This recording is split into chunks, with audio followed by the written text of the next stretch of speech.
Ladies and gentlemen, boys and girls of all ages, are you ready to kayfabe? But the queen will rise to the top, oh yeah. I am the queen of the World Wrestling Federation. Talk about your songs, talk about John 316. Austin 316 says I just whipped your ass. I've been hanging out with Garden with the main queen deep. I know 20,000 leagues under the sea, 40 nights and 40 days. I hung and bung on the Titanic in Hercules.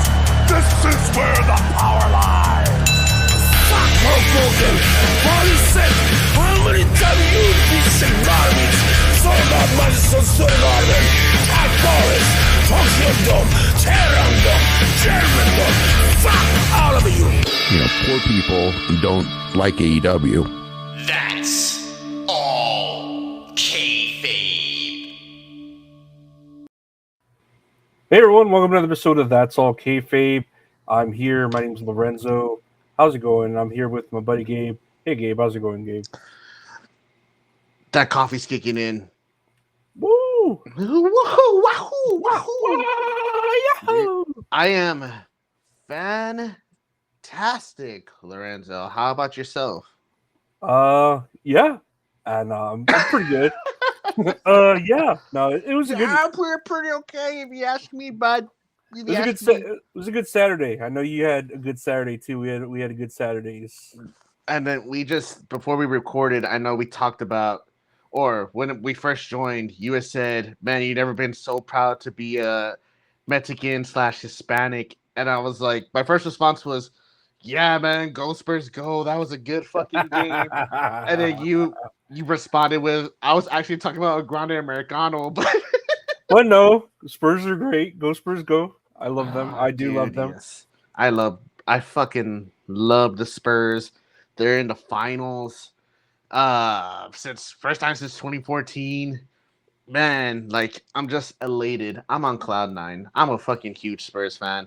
And I know you say you don't really watch sports, and I think that's good because it's one less thing for you to get mad about. That's why I usually tell people who don't like sports. I mean, I do love the Spurs because I'm here in we're here in Texas, or I'm here in San Antonio. Yeah, we're in San Antonio, right? But what's I gonna say? I don't know. I feel like the Spurs have already done it all, and I guess seeing them in the finals, I'm like, they've already won like a billion times. That's cool. I just about you're reading your newspaper, with your glasses on the edge of your nose, and then you look at the TV, like Spurs are your 2026 Western Conference Finals champions. Oh, that's nice. Yeah. Huh? Again? Just keep on reading. That's fantastic. Yeah. Then man, I exerted so much energy into that Spurs game. People outside honking, we're honking with everybody. Y'all were holding your hands up like Goku, giving them. Dude, legit, I was giving my spirit to Wemby so that way they could go on with the game and everything, man. They played their asses off, man. And after that game, I was like, fuck, I exerted all my energy. I'm so tired. And then I remembered AAA's tonight, so I put on AAA, and it was at the beginning of the main event. Fuck, dude! One of the best matches I've seen this year. Dude, I can't even that match made me so happy. And I mean, we'll talk more about it. But it just made me so happy, and it's one of those matches that this makes me proud to be like I said, a Mexican and a wrestling fan. And I don't know, it was just it was beautiful. It was great on every level. It was beautiful, man, and it's the vignettes they were showing to it, these people in Mexico gave a shit, about these two luchadors, a guy from Minnesota and another guy from Germany, right? And they ate it up, dude. And it's I'll mention this again later in the video, but I personally felt if this match was at WrestleMania, it would have not gotten the same reaction that I gave it right now. But since it's over there, totally different atmosphere. Fuck, dude. What a 5-star match. Like stupid star ratings, whatever. But shit, man, that was a fantastic match. I'm probably gonna rewatch it later tonight, to be honest with you. And to think, like I remember we were like doing the podcast when Chad Gable first started that Grande Americano thing. We were pissed. And I was I just was like, pissed. I thought it was funny. It was just like, but I'm like, okay, what are they going to do with this?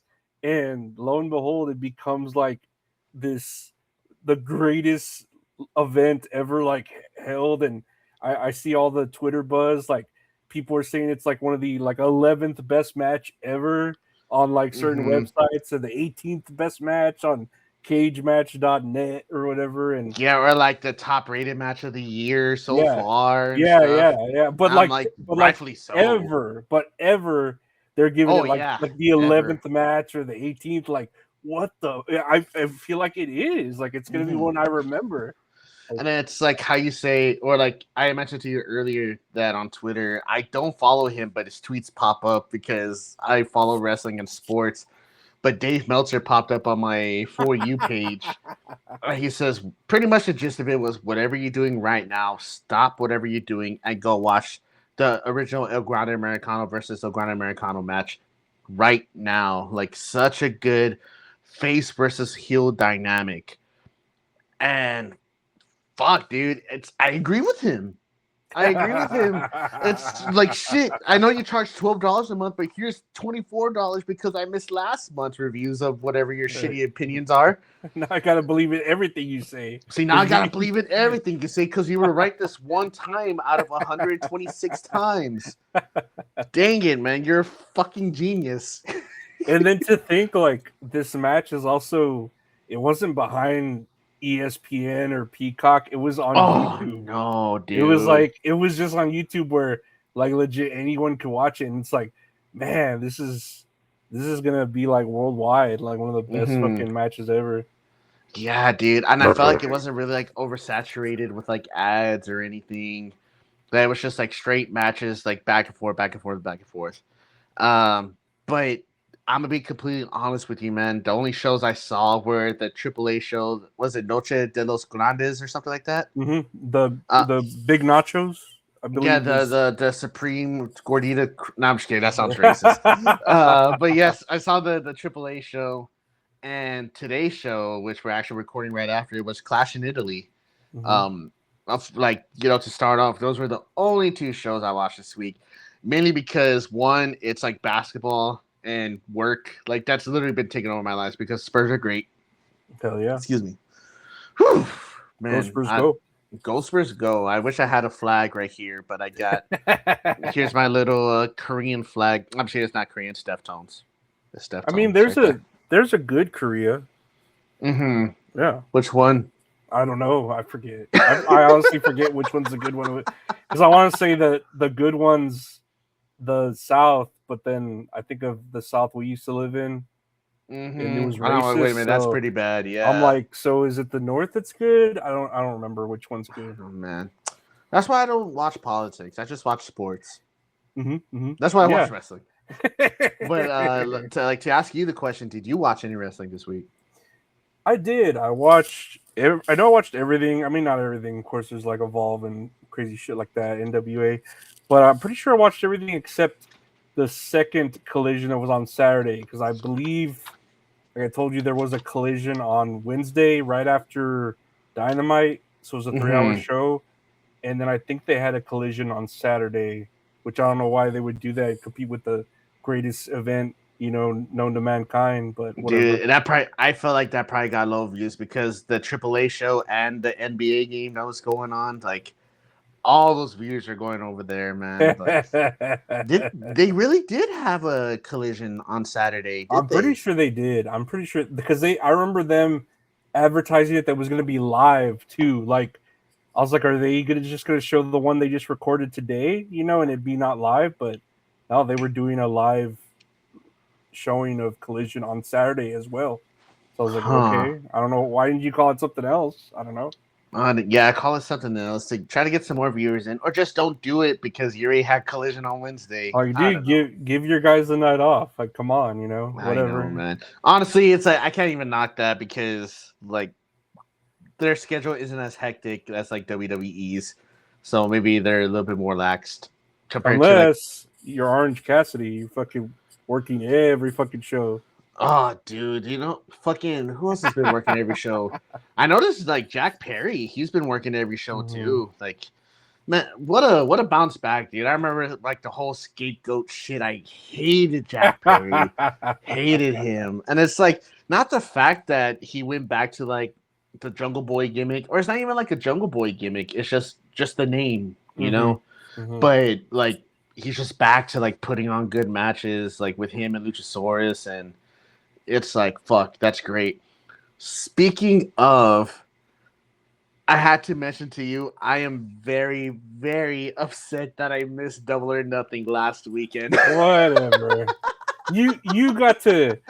I got your text. You got to see Big Boom AJ on the pre-show. Dude, he was bleeding a lot. I was like, what the fuck? And he has like the Rizzler next to him, and then that mascot for like the coconut water next to him, and he's just like bleeding from his fucking ear all over his chest, and I'm just laughing my ass off. Fucking AJ's like, Papa, take this Costco cookie, please. And he's like, thank you, son. And he just bleeds out. True. Like feeding him, but like moving his mouth. Double chocolate chunk. Come on, Dad. Come on. Boom, boom, boom, boom, boom. And it's just, but like he's like instead of convulsing, he's just like swinging his arm up like that, like flexing. Rizzler's just there like this, all sad, with a tear in his eye. Just like tears. He's wiping the tears like that. Dude, I fucking love the Rizzler, man. But well, before I get sidetracked, but yeah, man, like I was trying to find a live stream of it, and I could not fucking find it anywhere for the life of me. And I think that same night they were showing the Spurs game too, so I was like, "Oh, I'll watch the Spurs game." There you go. Hey. And then everybody was talking about like, "Oh, if you missed Double or Nothing, you missed one of the best shows of the year." Yeah, and I was like, "Come on, son of a gun, dude!" Like, son of a gun. Like everyone was like high praising it, and like the highlights I was seeing, I'm just like, "Fuck, dude! I missed Bandito versus Swerve. I missed Samoa Joe versus Will Ospreay, but." What else happened? MJF versus Darby Allin. Darby Allin lost. Yeah. I actually have the results here. We can go over. Oh yes. Okay. I know. I'm sorry. No. I know one thing that did happen in the pre-show that everyone, I don't know if everyone was talking about. I was like, okay, is Mick Foley is all elite. They gotta update that picture. That's not him. Is that not him? No, I mean it is him, but like I feel like that's AI generated. That's me personally.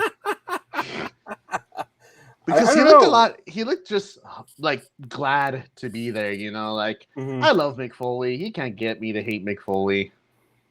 I just wonder why they keep, because I don't know if you were seeing. Well, and this has to do with Double or Nothing too, that they tried to like bring Jim Ross. I don't know. I saw a tweet. I didn't save it, but. That they tried to have Jim Ross come to Double or Nothing to fly him in to do commentary, I guess, for the main event, and that he was like waiting for his driver. No, he was gonna get in like an Uber and drive to somewhere for a driver to pick him up and then take him to the airport, and that he fell. Like he just, old people fall, and he was not near his phone and he couldn't get up from falling. So I didn't hear about that. Yeah. So that he missed like the guy picking him up, and I mean, obviously he's still alive, so that's good. He's, it's not terrible, but that's why he missed the flight. And he was like, "Yeah, I'm sorry. I feel like I let people down." And people were like on the tweet, like, "Man, you should just like retire. Like you're literally like, like not in a mean way retire, but." It's like for your health, like you don't have to make it out to these shows. You don't need to fly all the way over here to just do one match, to do commentary on one match. Like that's a lot too. Yeah, like even if Tony Khan is paying you that much money, I feel like just for the sake of your health, like, you know, it's perfectly fine if you stay home. People will understand. And it's like the reports that he's developing like offset dementia, if I remember. Ugh, that shit's heartbreaking. But I didn't know about him falling. That sucks too. And it's just like, dude, like he has a microphone from his podcast, just like record a audio vignette of yourself. Oh, what You the know? hell are they doing? Yeah, like you could do shit like that, or record like yourself interviewing someone online and just have the audio. Like they can clean that up. I don't understand why they need to fly you over just to do commentary for one match. Because obviously he's not fit enough to do the whole event because it's 8 hours of fucking wrestling, and that'd be fucking hell for like anyone his age and the health issues he is doing. But yeah, man. I don't know. Whatever. What do I know? But you know, speed recovery to JR, good old JR. Mick Foley though, I'm glad he's safe. That's all. I hope he doesn't fucking. Oh, I'm gonna face MJF in a no holds bar I quit match, and MJF's gonna handcuff him and hit him in the head 12 or 14 times. It's like I imagine like Mick Foley standing there. He's just like dousing MJF with gasoline, like gonna set him on fire or something. And MJF's like doing this begging thing, and then he just hits him in the nuts. Oh, it's like, oh, Mick, you don't got to do this. Like, you don't. You're just more disappointed in Mick Foley than MJF. But Mick Foley's all elite. He was there on the pre-show, and I have the results here from Google Gemini. Let me see here. He said there was a 10-man tag team match in the pre-show.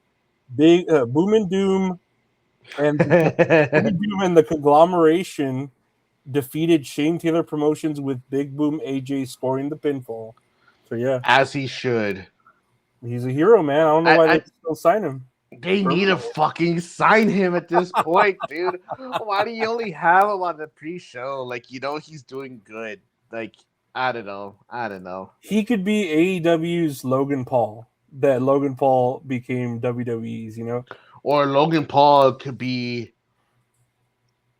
I fucking blinked out. I didn't know where I was going with that. That's how it is when you start getting into coffee, man. You just sort of like black out. Dude, you know? I know, man. I'm fucking zooming right now. I feel great. Next was a trios match. I drank that way too fast. The Death Riders, which are Claudio Castagnoli, Daniel Garcia, and Wheeler Yuta, defeating the Ops, Anthony Bowens, Hook, and Katsuyori Shibata via pinfall. Nice. I kind of want to see the Ops like just start bringing it back up again, but I feel like they're kind of doing like a reset too, because how Samoa Joe, I think he left again to do season 3 of Twisted Metal. I hope so, because it was. I mean, it was okay. It was something to watch, but yeah, probably for Twisted Metal. And then there was another match on the pre-show, right? Or was it just those two? Let me see here. 5-minute tag team eliminator. Oh, yeah. Divine Dominion, which is Megan Bayne and Lena Cross, defeated Zeta Steel and Viva Van with 14 seconds left on the clock. That's what happened. But yeah, that was the pre-show. There was FTR versus Christian Cage and Adam Copeland in a New York Street Fight I Quit match for the AEW Tag Team Championships, and Cage and Cope are the new champions. Like, I was seeing clips from that match, and I just saw Stokely getting speared through a flaming table. And, like, props to him. And, like, Beth Phoenix coming back, too, because they pile drived her, I think, last night. So she came back to kind of, like, help out Cage and Cope. And the last spot was it Christian Cage got Dax in, like, a sharpshooter, and then Cope had him in a crossface, but he still wasn't giving up. And then Beth Phoenix gave him Spike, right? The 2x4 with all those nails. I put it against his head and pulled back, and he finally said, "I quit." Big moment for them. Good job for Cage and Cope, the new rookies in AEW. They need it. They need that robe. They do. I mean, I don't mind his. I actually like Adam Copeland. I love Adam Copeland. I was getting tired of FTR. I was like, I like they're a good team. I just got tired of them as heels. They're just annoying. Kazuchika Okada, the champion, versus Konosuke Takeshita for the AEW International Championship. Konosuke Takeshita is the new champion. It says here, note, Kyle Fletcher attacked Takeshita post-match. Yeah, Kyle Fletcher comes back. Like, he's back from injury. I think he's back from injury. But I heard that was also a match of the year contender, which I rightfully so. And I was just like, man, I can't find this on any streaming site. I think my iPad's just old. I was pretty bummed out. You need a VPN. No, I don't know. Next year, Athena versus Mina Shirakawa in the Women's Owen Hart Foundation Cup quarterfinal. Athena got the win.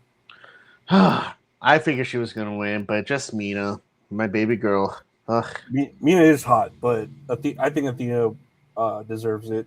Oh, absolutely. Yeah, I like Athena, but Mina is fucking hot.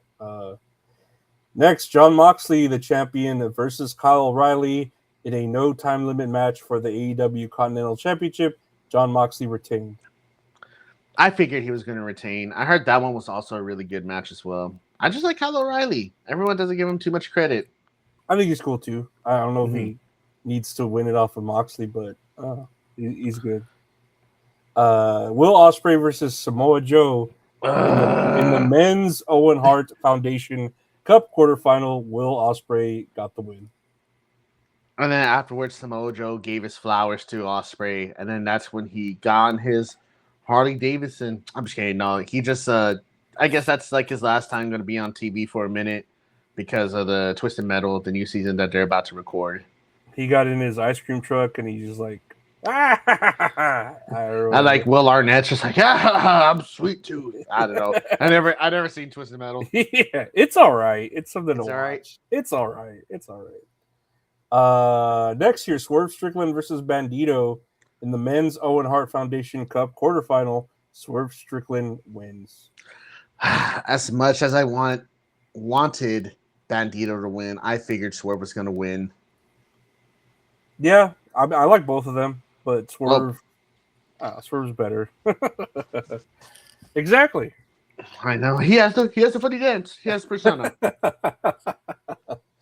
Next year, Thekla, the champion, versus Jamie Hayter versus Hikaru Shida versus Chris Statlander in a 4-way match for the AEW Women's World Championship.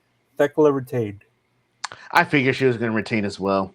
But I just like Statlander too much, man. Well, it's like, and I like Hayter too. Me too. Nothing against Shida, but I think out of all four, the women should probably be last for me. I want to like Shida because I really like Japanese women. You know, like like I fetishize it. But you know, she's just a man. But yeah, Jamie Hayter's great. Chris Statlander's always been great. I think they deserve you know, the win, but I don't know, whatever, right? Yeah, whatever. Stadium Stampede match 8-on-7 chaos. Jericho, the Hurt Syndicate, Kenny Omega, Jack Perry, and the Young Bucks versus the Demand, the Dogs, and Don Callis family. The winner, the Callis family. The Demand Dog Don Callis family. Dodge, Dip, Dive, and Dodge, Don Callis family. The Doy Donk the Daskadal. The winner, Jericho, the Hurt Syndicate, and the Elite. I was thinking about what you said last week, where you said you don't see Bobby Lashley losing, and after the results, I'm like, you know what? I agree. I don't see Bobby Lashley losing. I know it's like completely against him. Like he's that's not gonna work for me, brother. You gotta change. He's like, hey Bobby, we're gonna have it. You're actually gonna lose this match. Nah, man, I don't think so. All right, you're gonna win this match instead. Yeah, sounds good, bud. Sounds good. Thanks, buddy. Just pat him on the back. Just fucking their eyes pop out. Yeah. Main event, I guess. Right? Darby Allin, the champion, versus MJF in a title versus hair match for the AEW World Championship. MJF wins. No, Kevin Knight attacked Darby after the match. Kevin Knight is officially a heel. Honestly, with the short amount of time.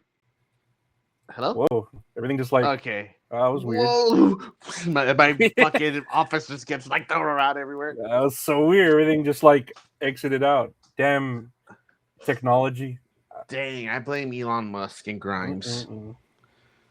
Specifically Grimes. No, but you have to give credit to Darby Allin with the short amount of time that he was AEW champion. He gave out some really good fucking matches. Like on free television, you know? Like you don't have to, man. You're the champion. You get to be lax now. But he did it to the end, man. Kind of ashamed to see him lose the belt like so soon. But maybe this is giving him time to like, you know, just recuperate whatever. And MJF being champion again, I'm just like, whatever. I'm indifferent. But I'm excited to see about Kevin Knight to see what's gonna happen with him. Man, I don't know about Kevin Knight as a heel. Like I saw it, and then I mean we'll get into Dynamite in a bit, but I was just like, I guess I get it because there's not enough heels in AEW. It just doesn't feel like there are, and I guess I don't know. I'm indifferent to that because I do like Kevin Knight, but I don't know if I like him as a heel. Nah, I totally get it. And plus, like him as a face, I feel like there wasn't any like promo or like promotional material for Kevin Knight for me to get behind him as a face. You know? I get that. I like, you know, he's a good wrestler. I like Jet Speed. Like they're a really good tag team, or were a really good tag team. And hopefully, like this heel turn that Kevin Knight's going to be a part of, that it actually gives him like more of a character instead of just like being someone who's like a really good wrestler. You know. I mean, I'm invested regardless. We shall see. But that was Night of Champions. I don't know, what was that? Double or Nothing. Double or Nothing. I was like, Night of Champions. No. Double or Nothing. Yeah, with the week in wrestling, I guess we'll get into Raw real quick. I do have some notes for Raw. First thing, there was Penta versus Javon for the Intercontinental title. I showed this little spot here that Javon did. We were watching it earlier. Evans gonna take to the skies yet again. Javon with a suicide dive. Oh my goodness! Oh, he ain't getting up. Penta just drove Evans spine first. In the corner of the announce table. Yep. I thought he was made of rubber. I guess not. Jesus Christ. Oh man, who's that? Whoa! Yeah. Oh wait, no, that's Goofy, right? That is Goofy. What the fuck? Or like when he falls. Yeah. Oof. Mamma mia. Oof. That's a good one. Oof. Oh man. Like Roblox. There goes my new stim. Anyway, I think Javon lost. Oh, and he was like looking frustrated, like he was gonna start becoming heel or something. Yes. Yeah, he was like, he like when Penta went to shake his hand or something, he was like, man, and then like went away. Damn. What a bitch. I don't know. Next year, Logan Paul. They announced this on Raw. It has suffered a torn tricep and will be out of action for several months. Ugh, heartbreaking. Yeah, that's the one note I took from Raw. Was that Logan Paul ended up enduring a tricep injury, and instead of relinquishing the belts, they're allowing the Division to do the Freebird rule, which allows Braun Breaker to tag team with Austin Theory to still retain the Raw Tag Team Championships. I mean, that's kind of what they're doing with Damian Priest and R-Truth, because they had and Royce Keys, right? They had Royce Keys team up, but it wasn't for the titles. But that's kind of what they're doing. Like, I'm like, whatever. Yeah, I guess. Yes, man. Poor Vision. It's like I feel like with all the injuries happening with the Vision, it kind of ruins the like the purpose of Seth Rollins' revenge story. You know, like you're going to go after the Vision, but it's literally only two people. It's like Bronson Reed ain't there, and Logan Paul ain't there either. So it's like you're kind of, I don't know, you're doing the best that you can at this point. I don't know. I mean, I get that they still want to not abandon that storyline because they've already invested all this shit into it, but everyone in the division just keeps getting fucking hurt. Like, even Seth Rollins when he's there, like, Jesus Christ, dude. Poor guy. But we shall see. Joe Henry is still singing about firing Logan Paul. Austin Theory attacks Joe Henry. What a shock. That's what I wrote here. What a shock. What a shock. Yeah, that's what I wrote. Do I have any other? Oh, no, let me see here. Bailey and Lyra versus Roxanne and Raquel. Bailey and Lyra won.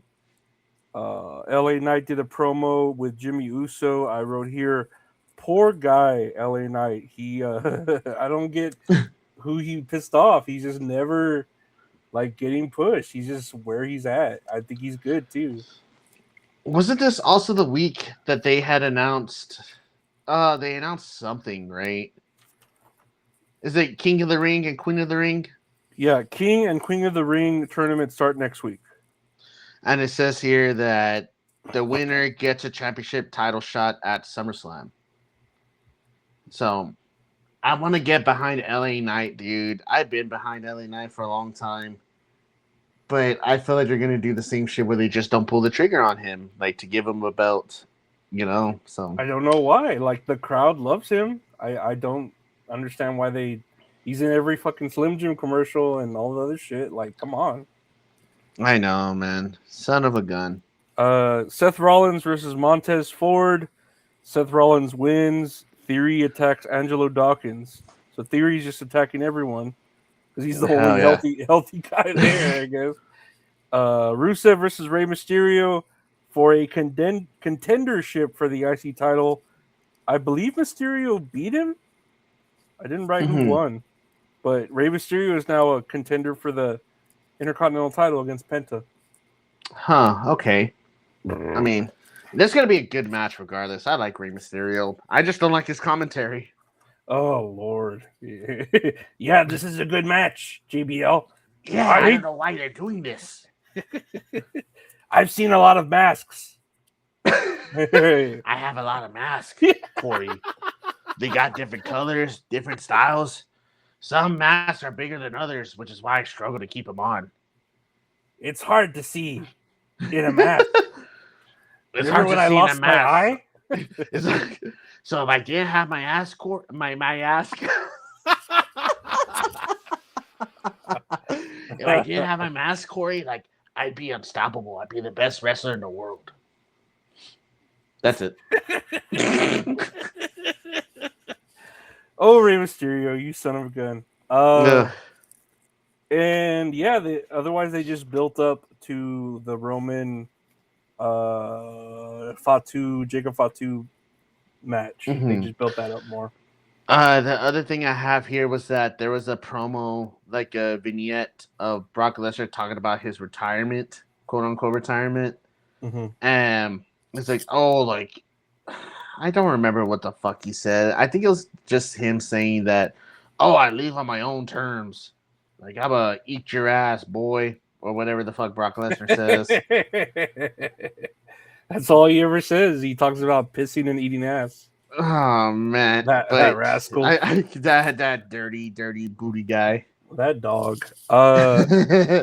NXT, I don't have very much here, but NXT, Kalani Jordan versus Ren Sinclair, a couple of speed matches.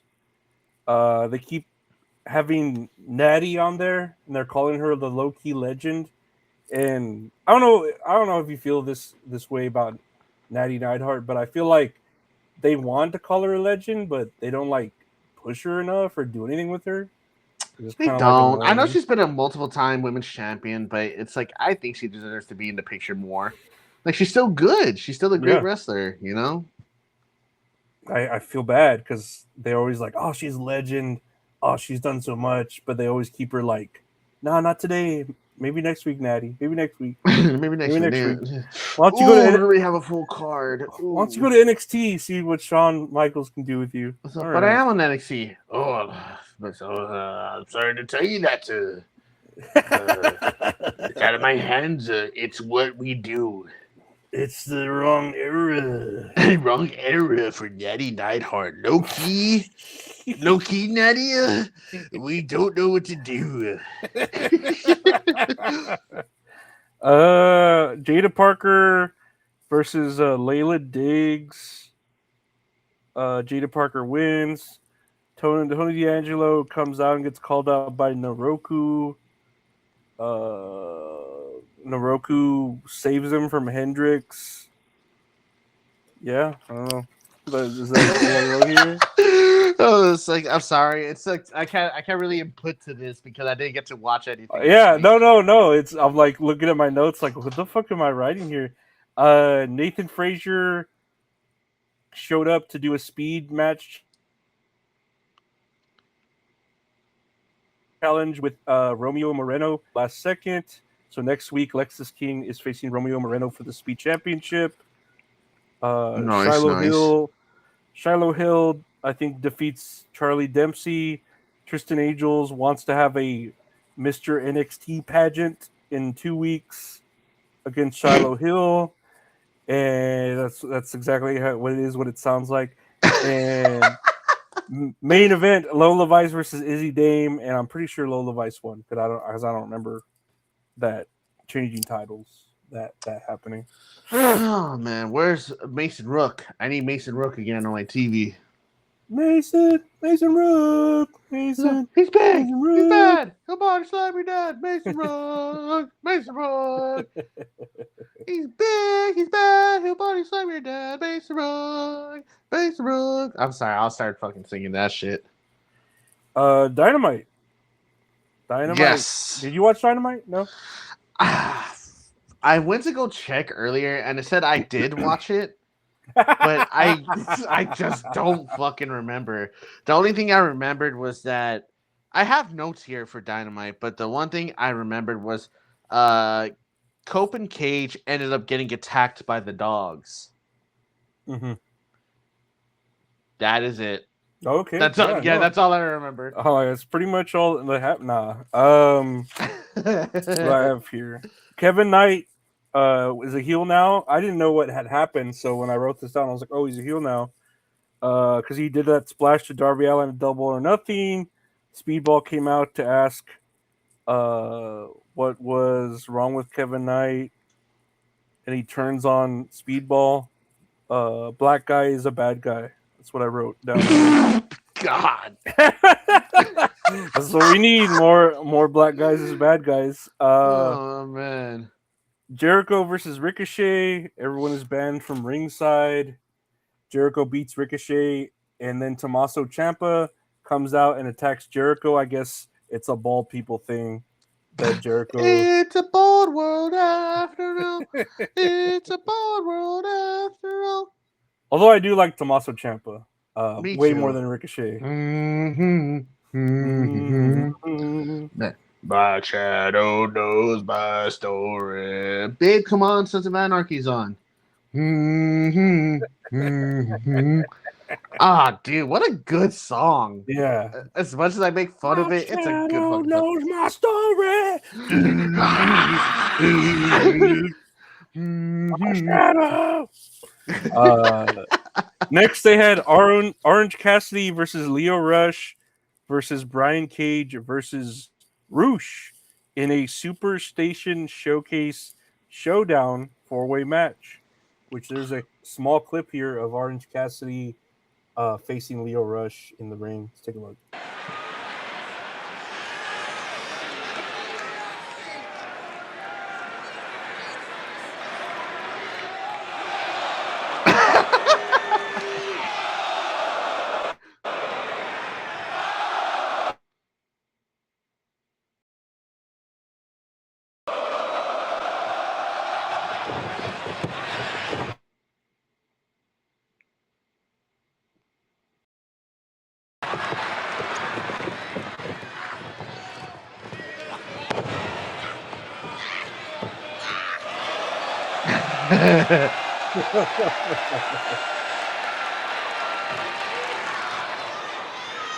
Okay, I'm not gonna lie. That was kind of impressive.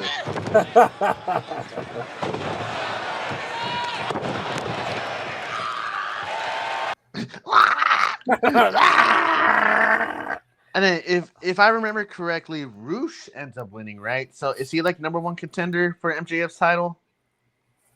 What did I write down here?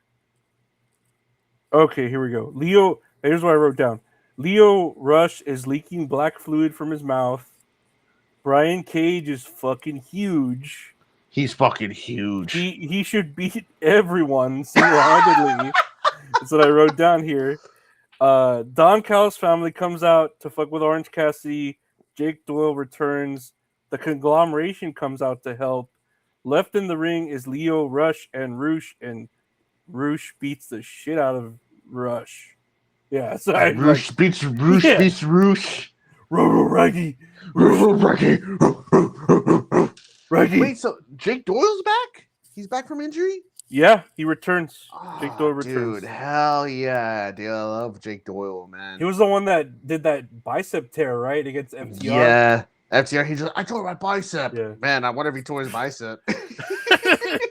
Raggy, my bicep. Raggy, my bicep. So, Roosh beat Rush. Mm-hmm. Mm-hmm. Man, I sound slow. Dude, I wrote that down. Left in the ring is Rush and Roosh beat the shit out of Rush. That's what I wrote down. I was like, the fuck? I didn't even like spell it out to spell out Roosh, you know? I also have a couple notes here that Brody King defeats Claudio. Breaks my heart. I love Claudio, but I love Brody King.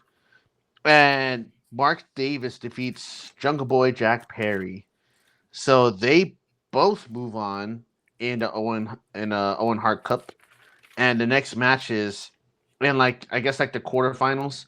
It's Will Ospreay versus Mark Davis and Brody King versus Swerve Strickland. And this is gonna lead up to Ospreay versus Swerve, right? Oh yeah, didn't they dance in the ring before? Like that's their whole gimmick, right? Yeah, like they kissed or something. I don't remember. Yeah. Or didn't Ospreay do that Kakashi thing where he shoves his fingers up his butt? Yeah, I remember seeing that. That was before the match too. It's crazy, dude. I don't know. I vaguely remember that. Vaguely. I don't know. Did that happen, chat? I'm just kidding. Let us know. I did remember seeing that. Claudio, Brody King, Tay Mello, and Anna Jay beat some jobbers. Like you said, Cage and Cope. They I don't know if you heard about the segment they did, Cage and Cope, but they were gonna do the 5-second flash photography, and they had the disposable cameras. Yeah, like a bag of 20 or something, disposable cameras underneath the ring. They passed them out, and then the dogs attacked them, right? Mm-hmm. So that fucked up. That was a waste of time. What a waste of cameras, you know? Dude, those are expensive now. Oh, fuck yeah. MJF is going to do a champion celebration. Mark Briscoe comes out to tell him shit. He wants a title shot, but then Roosh gets the title shot for next week. Man, Roosh versus MJF. That's going to be a good one, too. And that's it for Dynamite. They went straight into Collision after that. Mm-hmm. Yeah, the only thing I have for Collision is Statlander versus Sheeta in a lights out match, which honestly I don't understand why they're putting a lights out match, because I don't think their feud was really aggressive or anything.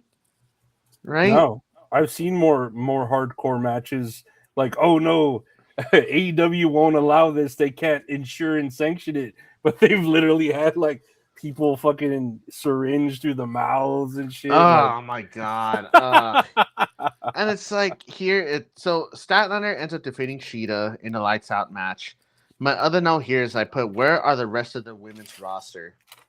Because it's I know they had the matches, you know, the what you call it, the Anna Jay and Tay Mello, but no other women really wrestled, right? Besides Statlander and Sheeta on both shows? Yeah, I don't remember any other fucking women's matches. I know it's like you literally have Athena, you got the Divine Dominion, you got Tekla, Jamie Hayter, Alex Windsor, like you could Thunder Rosa, Mina, like y'all could have a bunch of other matches like with the women's roster, but it just sucks because like this one match was given like, the allotted time, but the other women's matches were just kind of like a couple minutes or maybe like less than 5 minutes probably. Mm-hmm. That Statlander Shida, I don't know if you heard about the end, but Harley Cameron came out for some reason and kind of helped Statlander win, even though I don't think Statlander really needed the help. And yeah, Statlander won though, which I think is right. Like I said before, I like Shida, but maybe like not as a wrestler, but like as a fetish type thing. Oh my gosh. The heart wants what the heart wants, right? No, do you have anything else with Collision? Nah, man, that's all I had. TNA. I actually did see TNA. I don't have any pictures for TNA, but I did see TNA. What did they have? They started out with a 10-man tag match, which was a champions versus challengers champions challenge.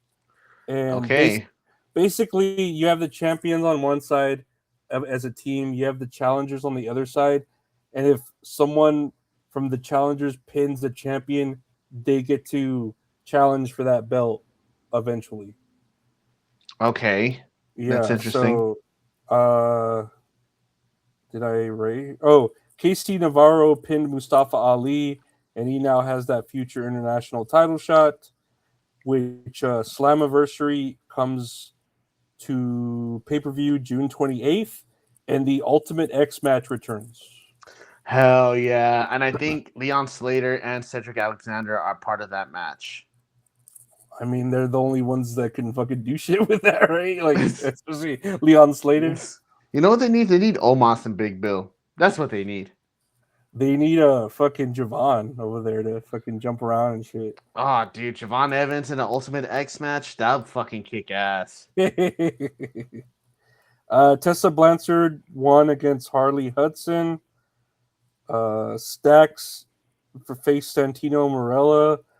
Stax pinned Santino with the help of the daughter. I can't remember her name. They attack Santino. Indy Hartwell comes out to help. And now next week will be a mixed tag match of Stax and whatever the girl is. Ariana Grace? Yeah, I think so. Versus Indy Hartwell and Santino Marella. Okay. Fabian Eichner debuted against some dude from the System. He won, but the System comes out and beats the shit out of him. Fabian Eichner. So that's how you build a guy from the beginning, right? Hell yeah. They had the same champion challenge match for the chicks. Zaya Brookside, Maras Sade, and Elena Black versus the Elegance Brand and Lei Ying Lee. Zaya Brookside pinned Lei Ying Lee. She now has a knockouts title shot. And nice. That was it. That was AAA. That was fucking AAA. It's all I have in my mind. AAA. That's what happened at TNA. And then SmackDown here, I don't have anything for SmackDown. Dude, I saw SmackDown and it was like I was like zoning in and out, falling asleep watching it. Because it's been a long day at work and I was all like just like this.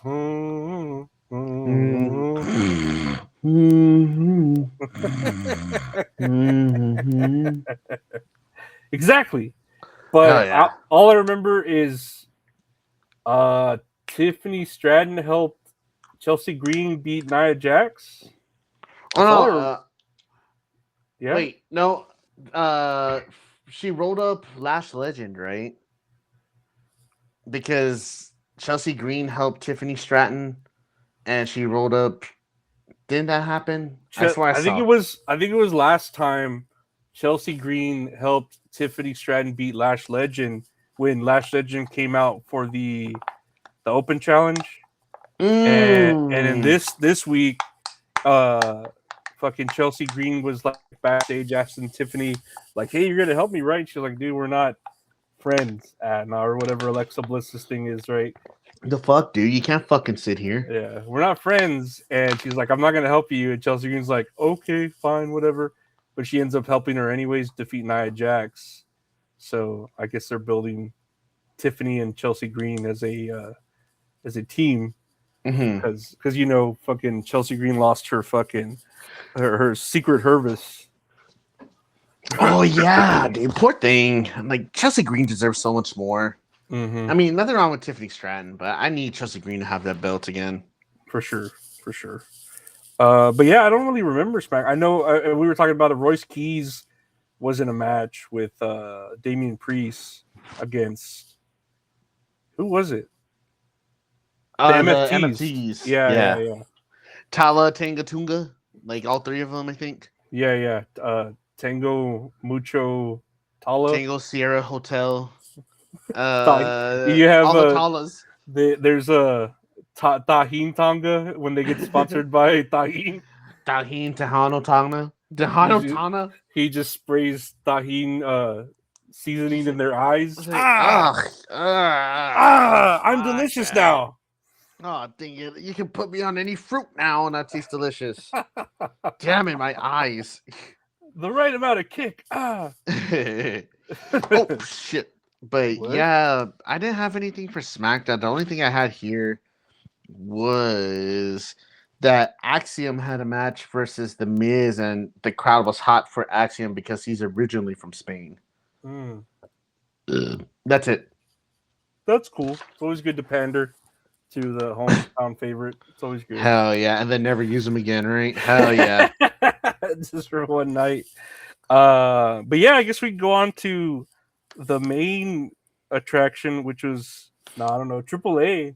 Noches de los Grandes. Noche de los Grandes. And it started at a late time, too. Like, at like 9 over here? 9 Central. 9 Central, there you go. So it was a late one, and I know you say you didn't get to watch the other matches, right? Mm-hmm. No, I right when I tuned in, it was like essentially right by the main event, so I just watched the main event.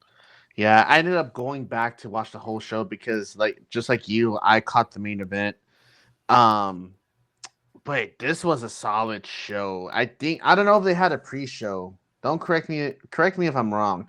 I don't think they had a pre-show because I only saw the main card. I don't think so. It was on YouTube too, so I don't think they have like a pre-show. 4 matches. 1, 2, 3, 4. Yes, 4 matches that they had on the show. It was only like a 2-hour show, which is good. And the other thing too, I felt like it wasn't oversaturated with ads because since I was able to catch the show after the main event, like I could just rewind past whatever commercials that they had. And it was weird because they would show a commercial, but on YouTube they just show like get your AAA merch at this website, and it was up there for like 3 minutes. With no music, no like just a picture. That's it. It was very weird. The first match here, it was Rey Fenix versus Laredo Kid for the World Cruiserweight Championship. I just have a few notes here. It was just more of like my personal opinions that I really love the move where Rey Fenix does a tightrope walk and then punches the opponent in the head. This crowd is super fucking hot.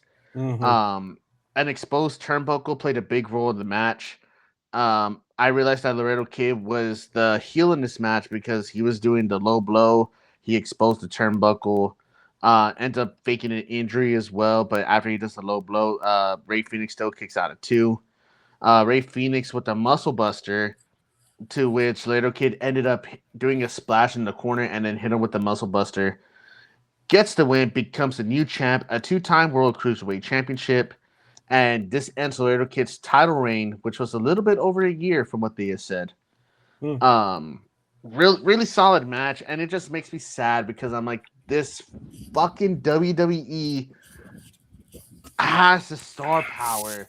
Like, Rey Fenix should be up there with Penta. I think he should be up there with Penta. And, like, before I go on to the next match, I know we talked about it earlier that, not really a spoiler alert, but this show was great. I really enjoyed this show. It was a fun watch. The thing I fucking hated was the commentary. Yeah. Rey Mysterio sounds so fucking bored. He legit Rey Mysterio sounds like he's recording lines for SmackDown versus Raw 2007 and like just reading them off of paper. Because every time he says something, he's just talking like this. Any emotion he's saying, it's just with this, like just this tone. It's this tone that he's using. And I'm going to talk like this for the rest of the night. And it's like a bunch of like key parts that are happening. And Corey Graves, he's working his ass off. He is working double time to try to cover up for Rey Mysterio and parts of JBL. Because JBL, all three of them are part of this commentary team, right? And I'm glad it's not. I'm glad it's not what's his name, Conan, because Conan was terrible. Yeah, Conan's pretty terrible too. He was terrible, man. But Corey Graves is just working his ass off to try to put these matches over. And I feel like Rey Mysterio's just bringing them down. Because every time they do something in a match, Rey Mysterio just points out the fucking obvious in the match. Like it's a resemblance for Mexican culture. I'm like, yes, I know, dude, but explain it with more enthusiasm. The mask is sacred. The mask is sacred. Corey, I got a lot of masks and totes all around my house. And then JBL's like, I hate that guy. I hate that guy. Man, I hate the good guy. I hate the good guy. Like bad guy just like me, Maggle. It's like Michael Cole ain't here. But it was I didn't watch the whole event. Like I said, I watched just the main event. But yeah, just from that, I could tell the commentary was just the weakest part of it. Oh, dude, it was super fucking weak. But JBL had a highlight. We'll get to that in a little bit. The next match was El Hijo de Vikingo versus Hijo de Dr. Wagner Jr. For the Latin American Championship. This one, it was about a 10-12 minute match. It was roughly kind of fast.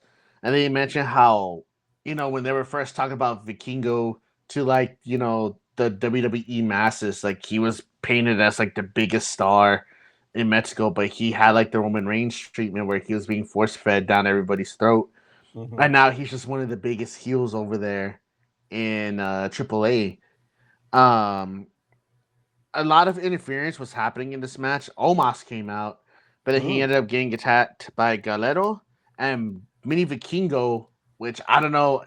I think it's a kid. I don't know. But he ended up coming out and tried to take out Vikingo.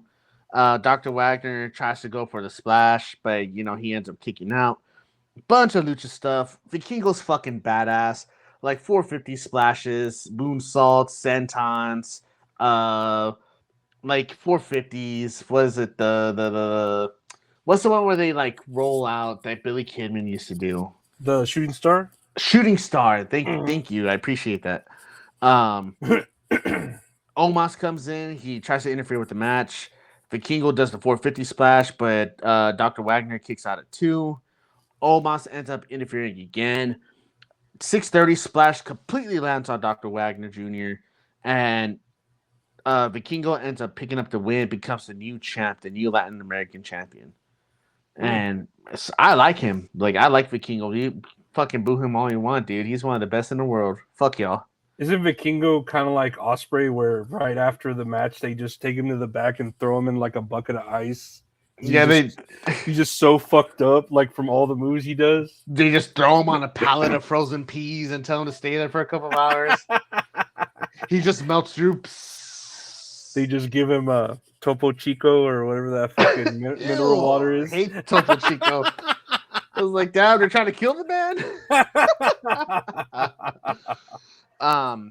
Next match, which is, I was wondering what happened to these individuals, was the War Raiders versus Pagano and Psycho Clown for the AAA World Tag Team Championships.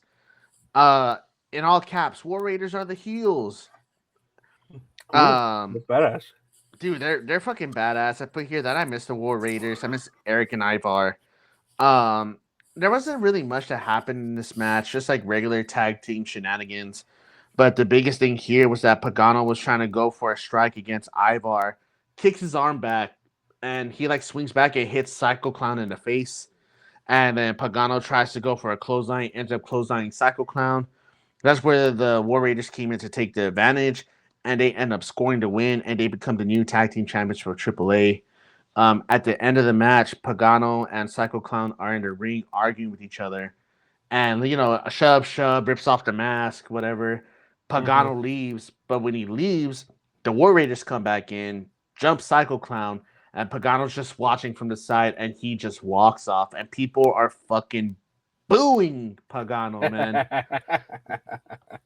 Booing the ever-living shit out of him. But it was a solid tag match, man. Like, I could have this match play in the background and, like, just watching it, you know? And it wasn't like a bunch of hard-cut cameras that WWE are used to doing, but it was just really good wrestling. And I should just mention to audio listeners while we're talking about these matches, there's a picture of Undertaker in a sombrero on our screen right now. For those who don't know, he's actually the booker for AAA.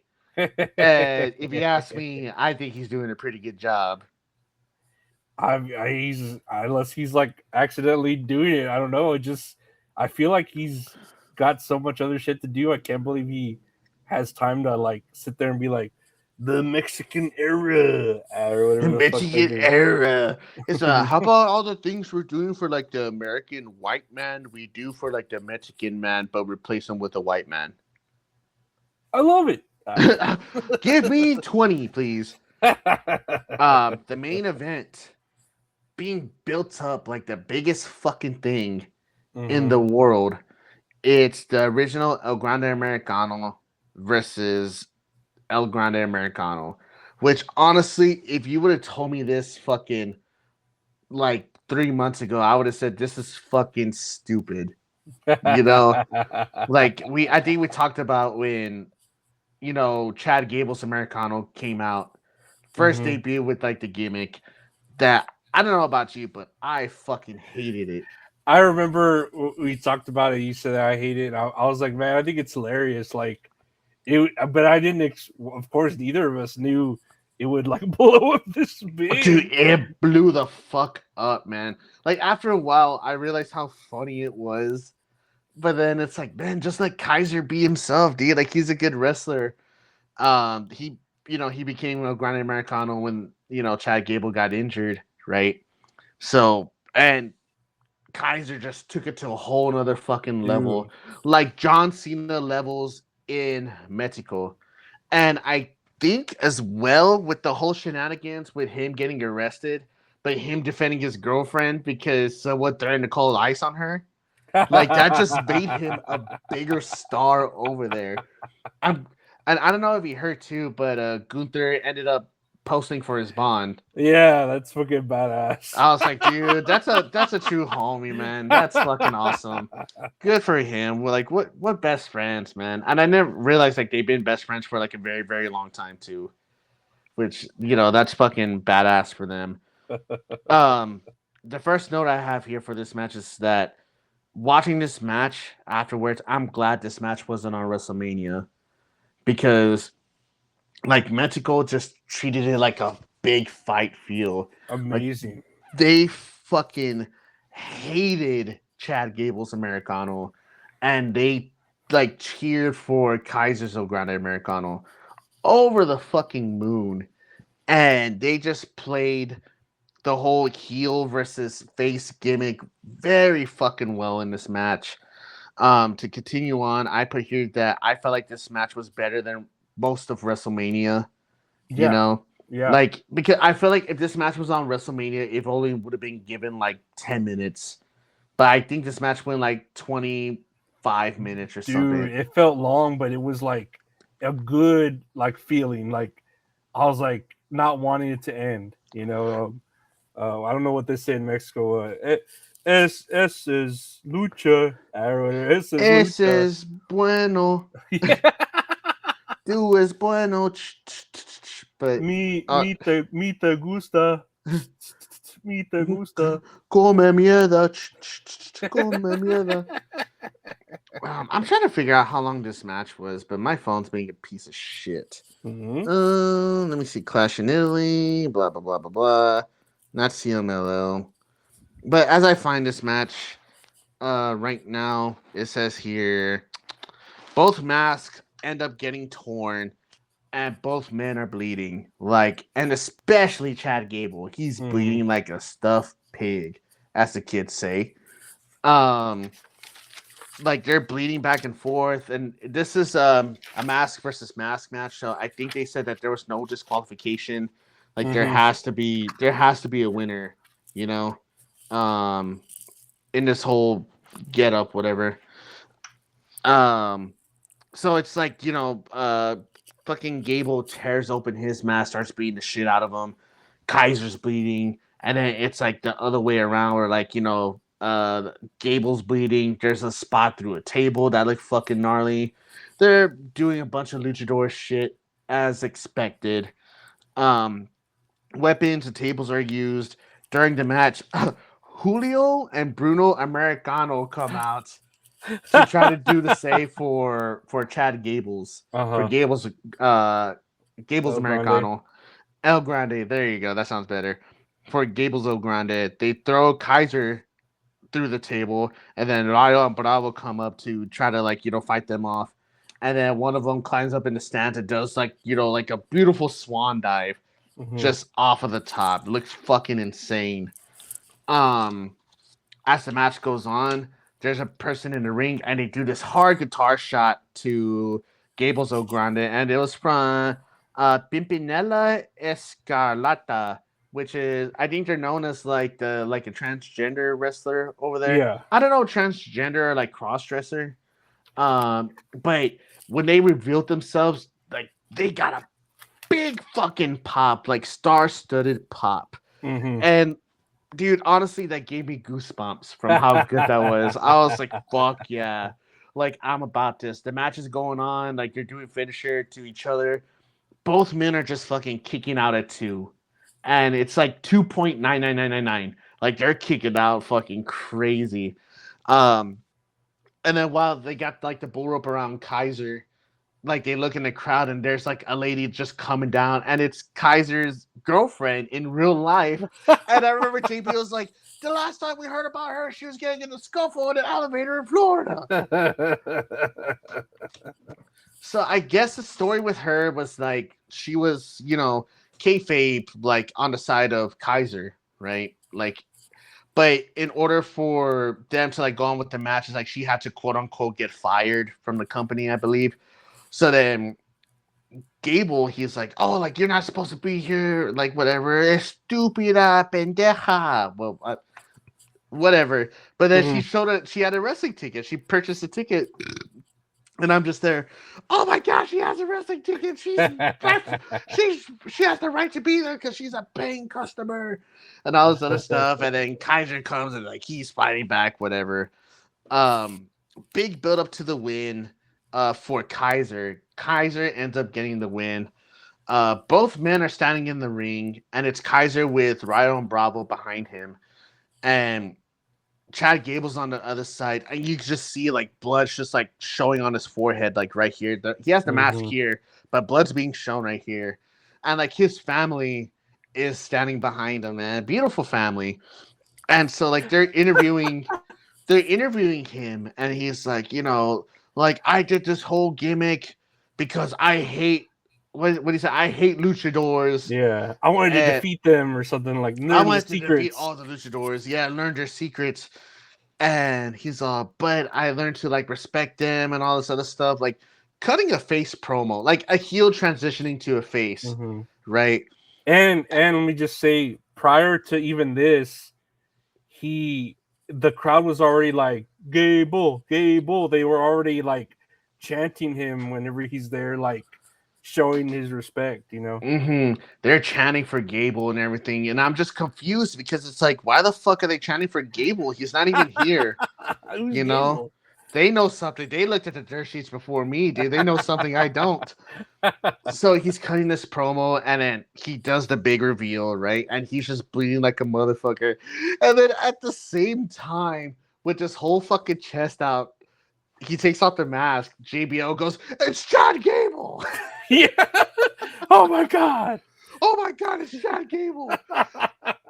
And so like they're interviewing Chad Gable, whatever, and like the crowd's going, Gable, Gable. Like not even cheering because they hated the character, but they love Chad Gable. Oh yeah. And he's just like he's choking up, like very emotional because like rightfully so, he's placed in a top tier match, him and Kaiser, and he has this mask in his hand. He goes, I'm letting you know right now, like I was the original El Grande Americano, like I was the first one, but now you are the only El Grande Americano. And gives him the mask, and like Kaiser is just still selling his fucking knee, dancing with his girlfriend, and like the fireworks go off and everything.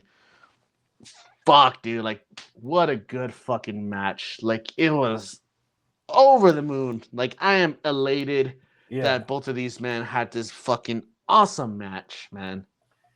And just think, I don't know, I think of like just from the beginning and the circumstances where Chad Gable had this silly gimmick and then he gets injured.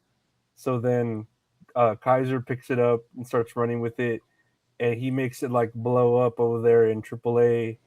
And then Gable comes back and he's trying to like, of course we're kind of like making fun of it. There's two now, blah, blah, blah.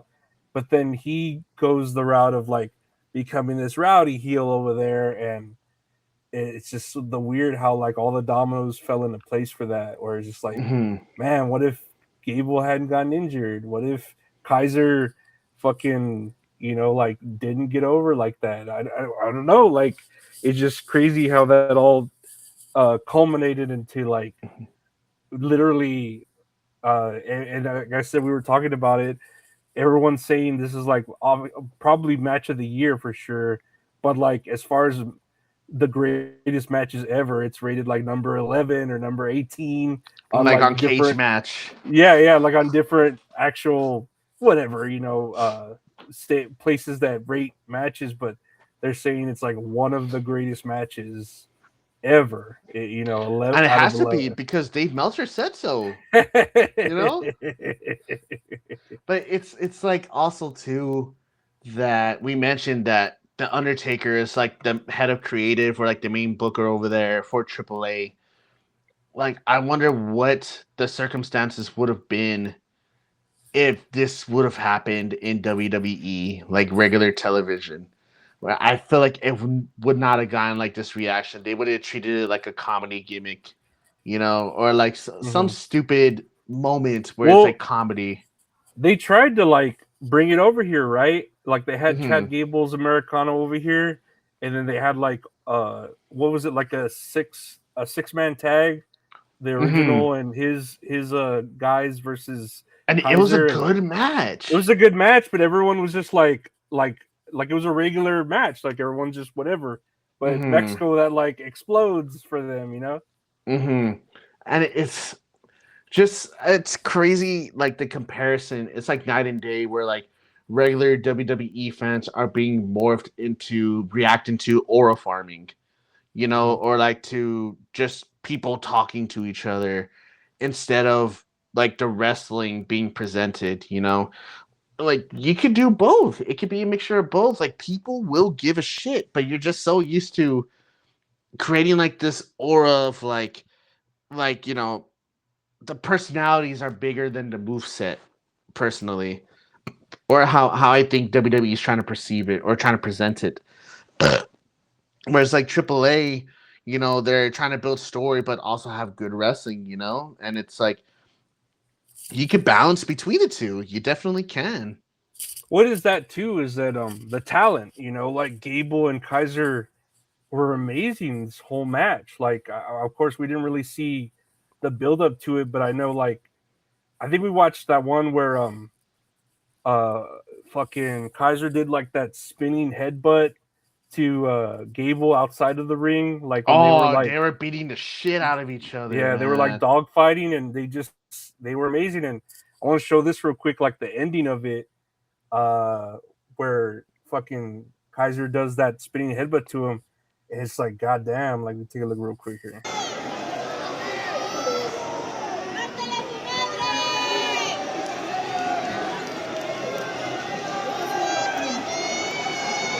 That ring is covered in blood, man.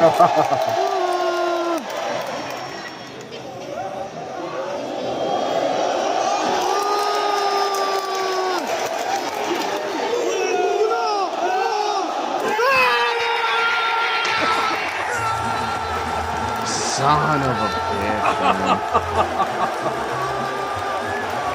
I got goosebumps. Like, I kid you not. Dude. I don't know if you can see. Dude, I got them too. Dude, yeah, fuck, man. That's so good, dude. That was fucking... It was such a good match. It's like, literally, like, I want to show, like, my dad or my family that don't even watch wrestling, like, man, this is, like, great. Everything, you know? It's like, this is what wrestling should be all about, dude. Like, it doesn't have to be about the ore farming or, like, the, you know, the like, the E drama or, like, the TMZ drama, you know? Oh, my God. Please play this. And this is, when they finally reveal who original Americano is. Since I've seen this happen in the ring. Wow. It's Chad Gable. Wow. Oh my. It's Chad Gable. That's fucking great. Dude, me and my wife were watching that, and she's just covering her mouth, laughing her ass off, and I was like, "Oh shit, dude! Like, that is fucking hilarious." Like, Chad Gable is fucking beat up here, dude. He's like there's almost like a piece of skin like in his head or something. Like, I don't know what that is, dude, but he was bleeding a lot. I hope they were able to close that up. Oh yeah, I'm sure it's just like in one of those fucked up spots on your forehead where you can have the littlest cut and it'll just bleed like crazy. Oh, like Drew McIntyre in that Hell in a Cell. And to think, like, I don't know, when I saw, I don't know if I have a good like camera view of his family, but it's like the widest fucking people in the world. Oh yeah, like you have Chad Gable and he's like, looks like, I don't know where he's from, Minnesota, or the widest fucking people, and you have the whole Mexican arena cheering him, saying his name, and it's just like beautiful. Like, dude, it's almost like an American dream, but like the other way around, where it's like it doesn't matter what race you are, you fucking did this beautiful thing, showed respect to the gimmick, you know, the luchador gimmick, and put on this fucking lifetime performance, and the crowd fucking loves you for it. Like, the world loves you for it. Dude, I would definitely go back and watch this match. And it's free on YouTube. Like, can you fucking believe that? No paywall or anything. It was true. That too, I saw people like on my Twitter were like, where do you see this match? And it's like, dude, it's on YouTube. Like, I don't know. It was, like, everyone was like, you could tell the people who don't watch wrestling are like, I don't want to get ESPN or Peacock or whatever. It's like, no, it's on YouTube. Good news. Yeah, it's free on YouTube. You can just go look it up. AAA, 3 letters. And but son of a bitch, man. I had such a good time watching this match. Oh yeah, it was fucking awesome. This ending, this Hollywood ending, whenever Kaiser.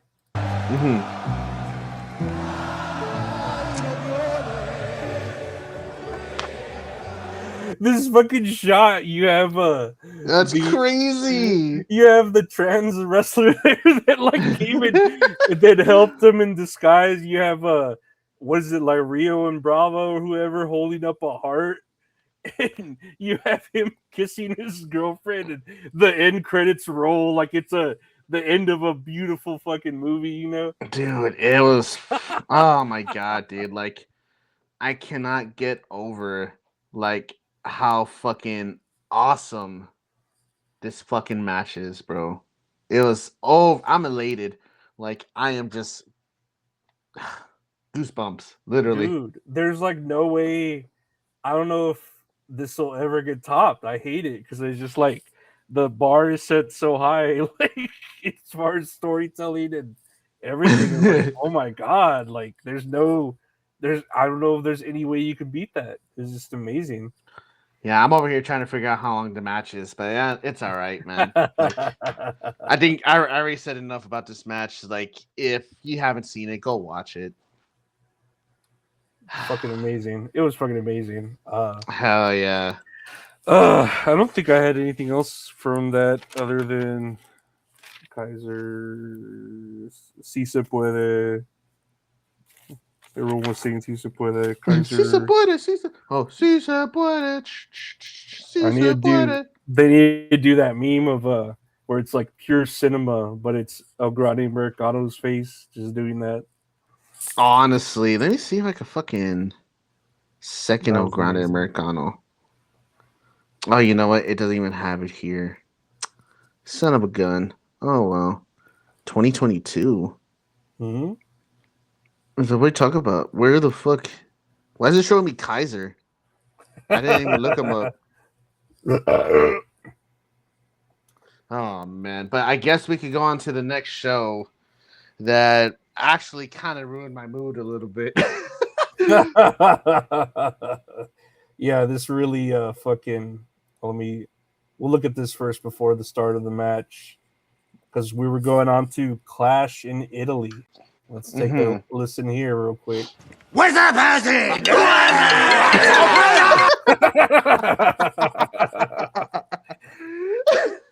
What's up, Housing? What's up, Bowser? I thought he said, "What's up, pussy?" What's up, pussy? What's up, Housing?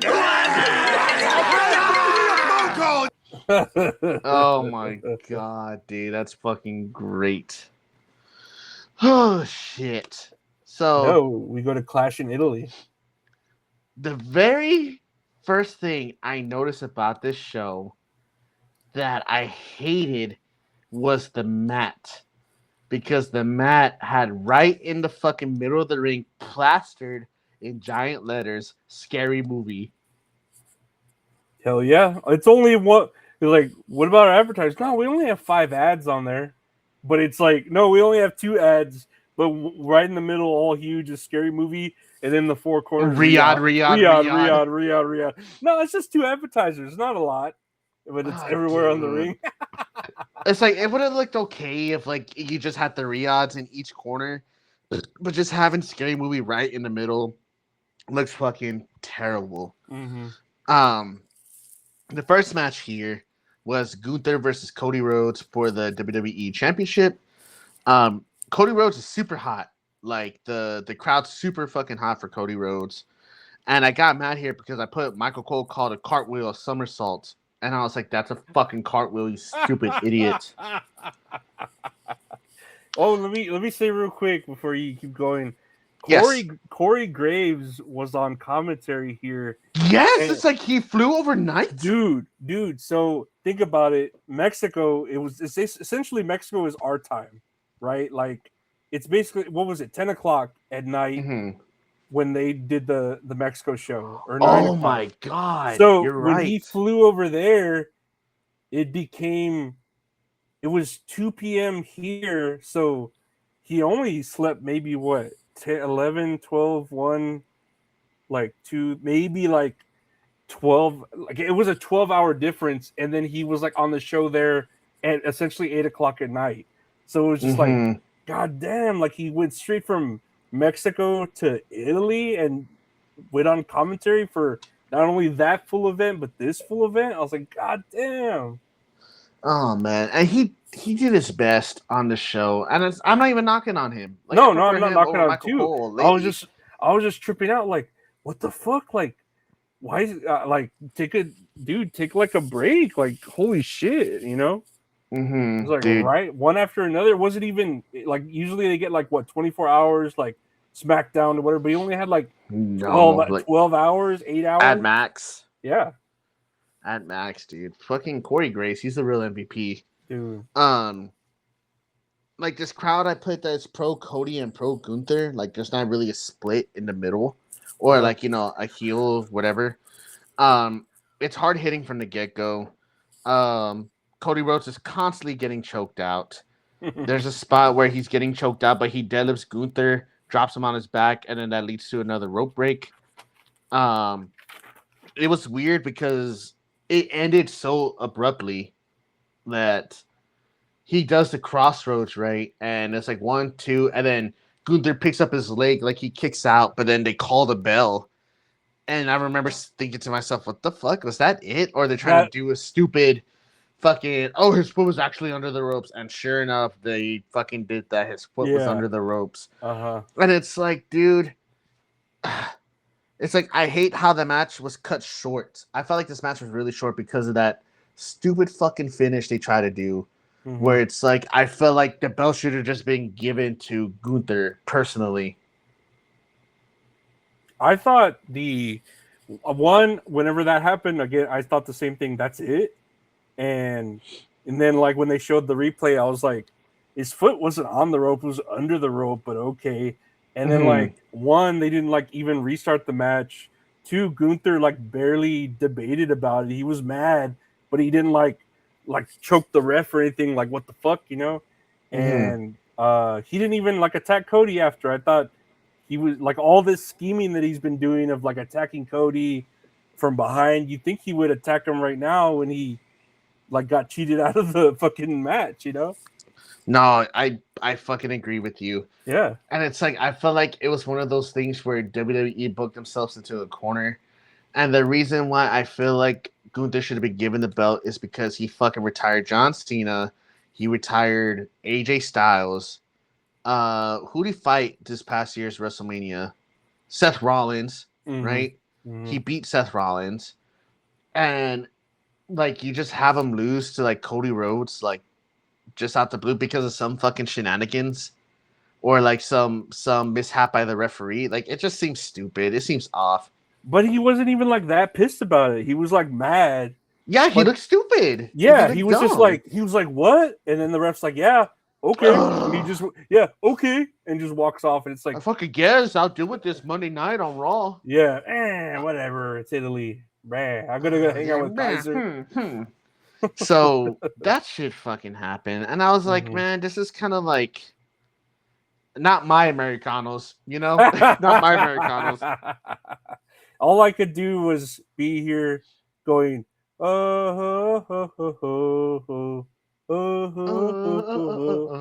all they do. Cody Rhodes. Because that's all fans want to do is chant, except watching like the actual good wrestling, you know? Dude, that's all Italy does is fucking chant everything. I mean, but I'm not knocking Italy at all because I prefer to have like that type of reaction from a crowd instead of like, this is awesome.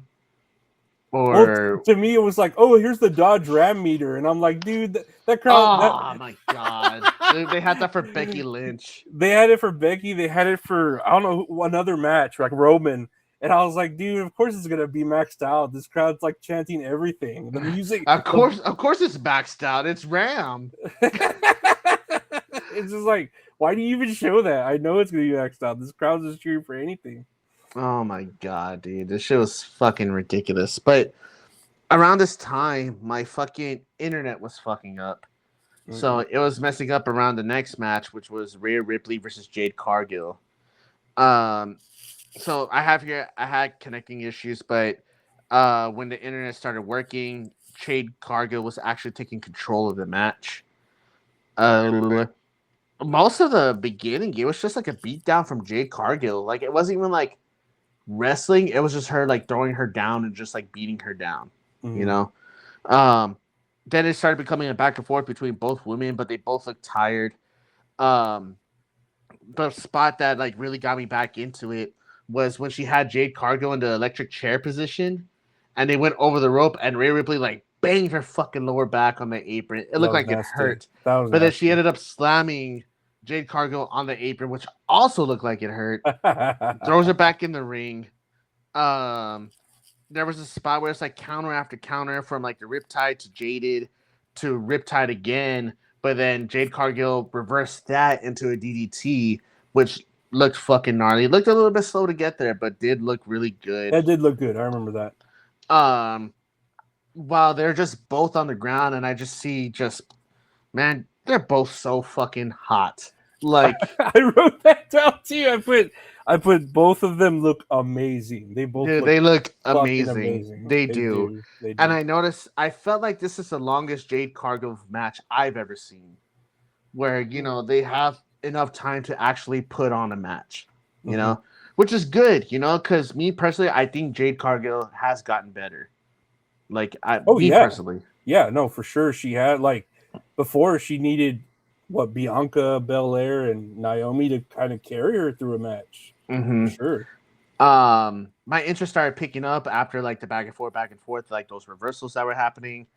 They did the back body drop from the top rope, and Jade Cargill took a hard bump after that. B-Fab and Michin ended up showing up. Boo. And Rhea Ripley went for the Riptide, but the thing was, B-Fab was supposed to grab her leg and put it onto the rope, but she couldn't reach her leg, so that Jade Cargill, instinct, just put her leg on the rope. Yeah. And it's I get it, dude. She was just a little bit further away, but I was like, oh man, that kind of I don't want to say secondhand embarrassment because the match was good. I'm not gonna let that affect my rating of the match. So she couldn't reach the leg. They're trying to it's crazy because the reptiles are like, oh, you are out of here, and they don't even react. Rhea Ripley goes outside, tries to scare him off, and then Charlotte Flair comes out. She does the body press off of the barricade. I'm Lorenzo's very happy about this. I'm excited. I love Jade Cargill does Jaded to Rhea Ripley, but then does the leg spot to put her leg on the apron. And then Rhea Ripley ends up doing the Riptide again and retains the belt. Really good match. Better than their fucking WrestleMania match. Miles better than their WrestleMania match. And it was just a hot crowd overall, to watch this match. No, yeah, it was I liked the match. I think B-Fab and Michin deserve to be where they are for that mess up. They're just fuck Triple H to get and then they just go back there. Triple H is, where's Michin? Damn it, where the fuck is Michin? That was only. I mean, I'm glad Charlotte Flair. I love that Charlotte Flair's I feel like she's at every match and then I can come out and save the day. Yeah, let's do that. Yeah, Charlotte, I guess we can do that. And then I can come out and then my pyro and I'll save the day. It's then Rhea Ripley wins and I'm there too. Yeah, and then you can hold my hand up too and play my music. I'll carry you. I'll carry your belt. Can I wear it? Can I wear the belt?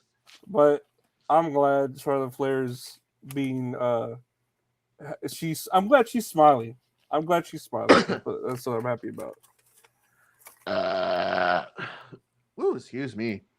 But overall, it was an okay match.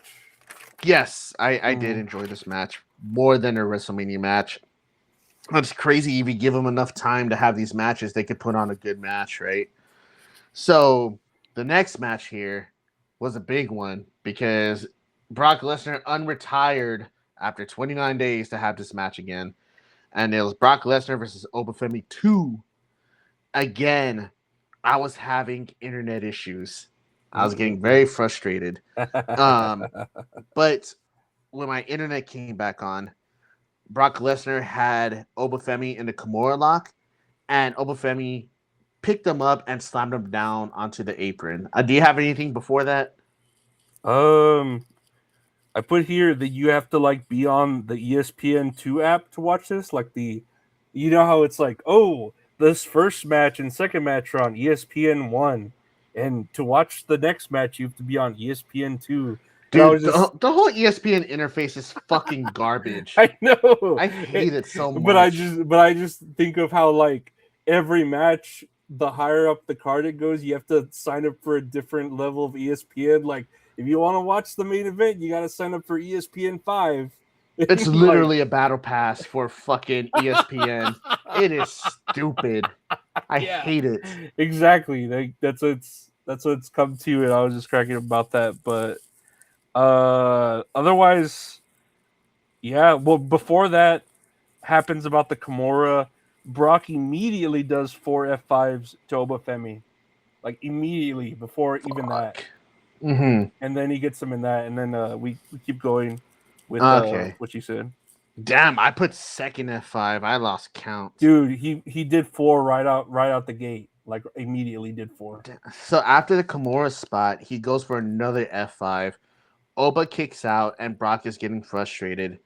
Both men fall to the outside of the ring. Brock Lesnar does another F5, a 6th F5 through the table.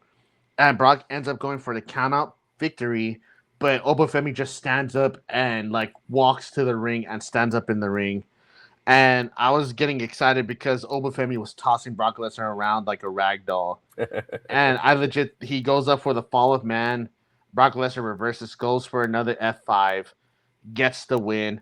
Why does Brock Lesnar need this fucking win in 2026? Because it's the second one. Of course, they're going to go for an odd number, either 3 or maybe they're going to ride this to next WrestleMania and do 5, 5 matches. Who fucking knows? But the crowd went crazy, though, when he won. The crowd blew up. Because if he lost, he would have peed on everybody. That's why. That Dodge Ram meter was off the charts. the Dodge? the Jimmy John meter. Meter, and it's just like the hoagie getting longer. But it's like the whole idea of him retiring at WrestleMania is just fucking tainted. It's like they don't know what they're doing. Like, you could literally have Obafemi challenge anybody else. He doesn't need a rematch with Brock Lesnar because Brock Lesnar retired, and it's like, with his head held high. Or, with, like, giving his flowers. Like, he had a good career. He could have just ended there. But no, they end up doing this whole fucking shtick where he has to come out of retirement because he doesn't like the way he went out. It's just bad writing, I think. Very lazy. Like, something AI would fucking make. I don't know, dude. Oh, no, it's writing all right. They're writing them paychecks to fucking Brock Lesnar. Nah, dude, I don't know. I was really upset with this. And plus, it's like a bias as well. I just love Obafemi. Oh, no, he's great. But it's like, you do that. If there's a part 2, there's got to be a trilogy to it. And of course, there is. Man. Of course they are. And this is probably. Did I fucking put that this was the best match of the night? What was the other match? There's Sol Ruka versus Becky Lynch, and then the Tribal Combat. Oh yeah, this was probably the best match of the night then. Really? Yeah, honestly. To me, man, I don't even know what the next match might be my match of the night. Maybe before we move on to that next match, I know in the crowd. At this point, because they did have a lot of wrestlers in the crowd showing them. Julia was in the. They showed her in the crowd. Dude, she looks good with her new hair. Dude, you had sent me that picture of her like with her blonde hair. Let me see if I can fucking pull it up real quick. But they showed Julia with her new hairdo, and they showed Santino Marella. Oh, he got a big pop. He got this huge pop where. It was just like, God damn, but I don't know. It was fucking great. I'm glad because I just saw him on TNA, and he got a pretty big pop there. So it was pretty nice. I don't know if you saw too, but there was people fighting in the crowd. Like, fans were fighting. Oh, yeah. You sent me that too. I'll fucking pull that up. I wonder what happened. But they're like, oh, it's Italy. Of course people are fighting in the crowds. Here is... Share this tab instead. Here's Julia. And I'm just like, God, it's like she's gonna be turned around. And they're like, oh, hey, Blake Monroe, do you want to? Yes. Oh shit. Yes. Julia, you scared me. That's the 6th time I fell for that today. Blake, I thought it was you. I swear. I swear to man, I gotta go. This is embarrassing. What's about it? What's about it? Nah, dude, she looks great. She looks fucking amazing. And yeah, you sent me. Hold on. Yeah, and it was a clip of, I think Jade Cargill like kicked out of one of the Riptides, and you just see in the background like a dude in a yellow shirt just like getting in a scuffle with somebody else. It looks fucking hilarious. Here we go, real quick. I feel like the volume off.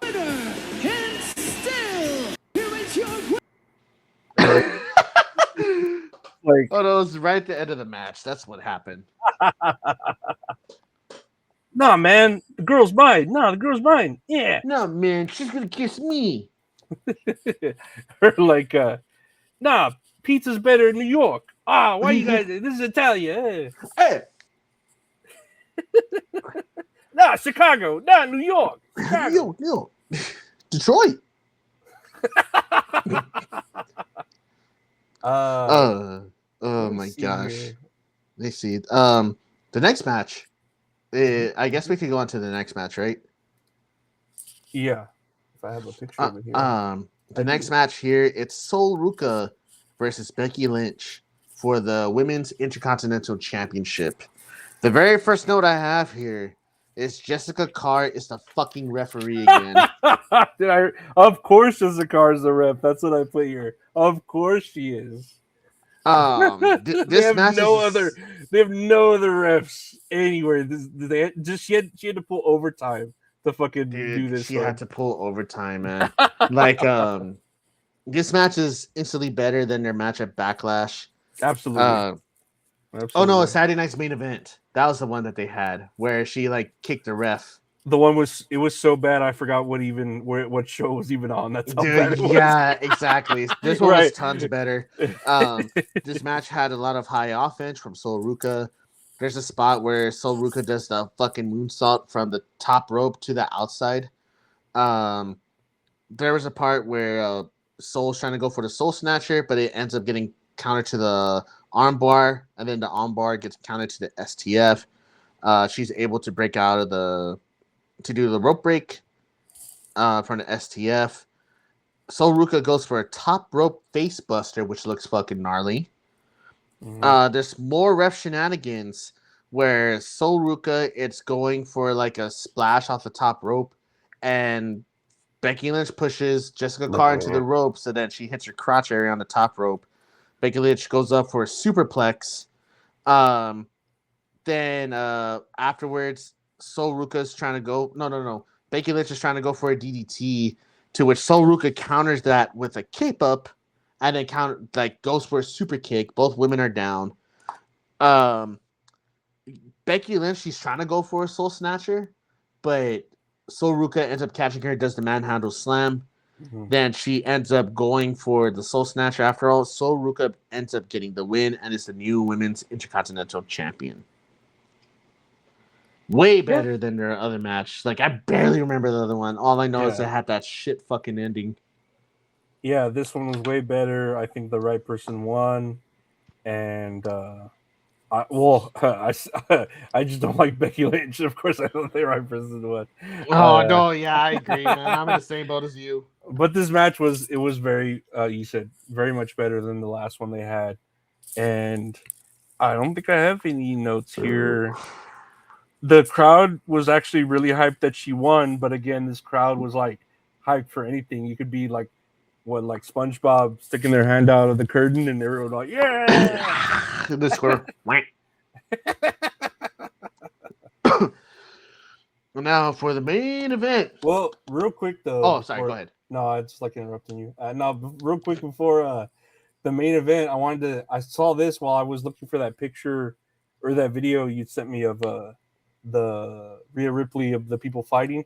But here are the brackets for the Night of Champions that they announced will be Saturday, June 27th in Riyadh. So let me see if I can fucking zoom into this. Man, there's a lot of fucking people. It's 16? Looks like Mortal Kombat. They should have fucking... Dude, there's Shinnok, there's Shiva, Sing Shun.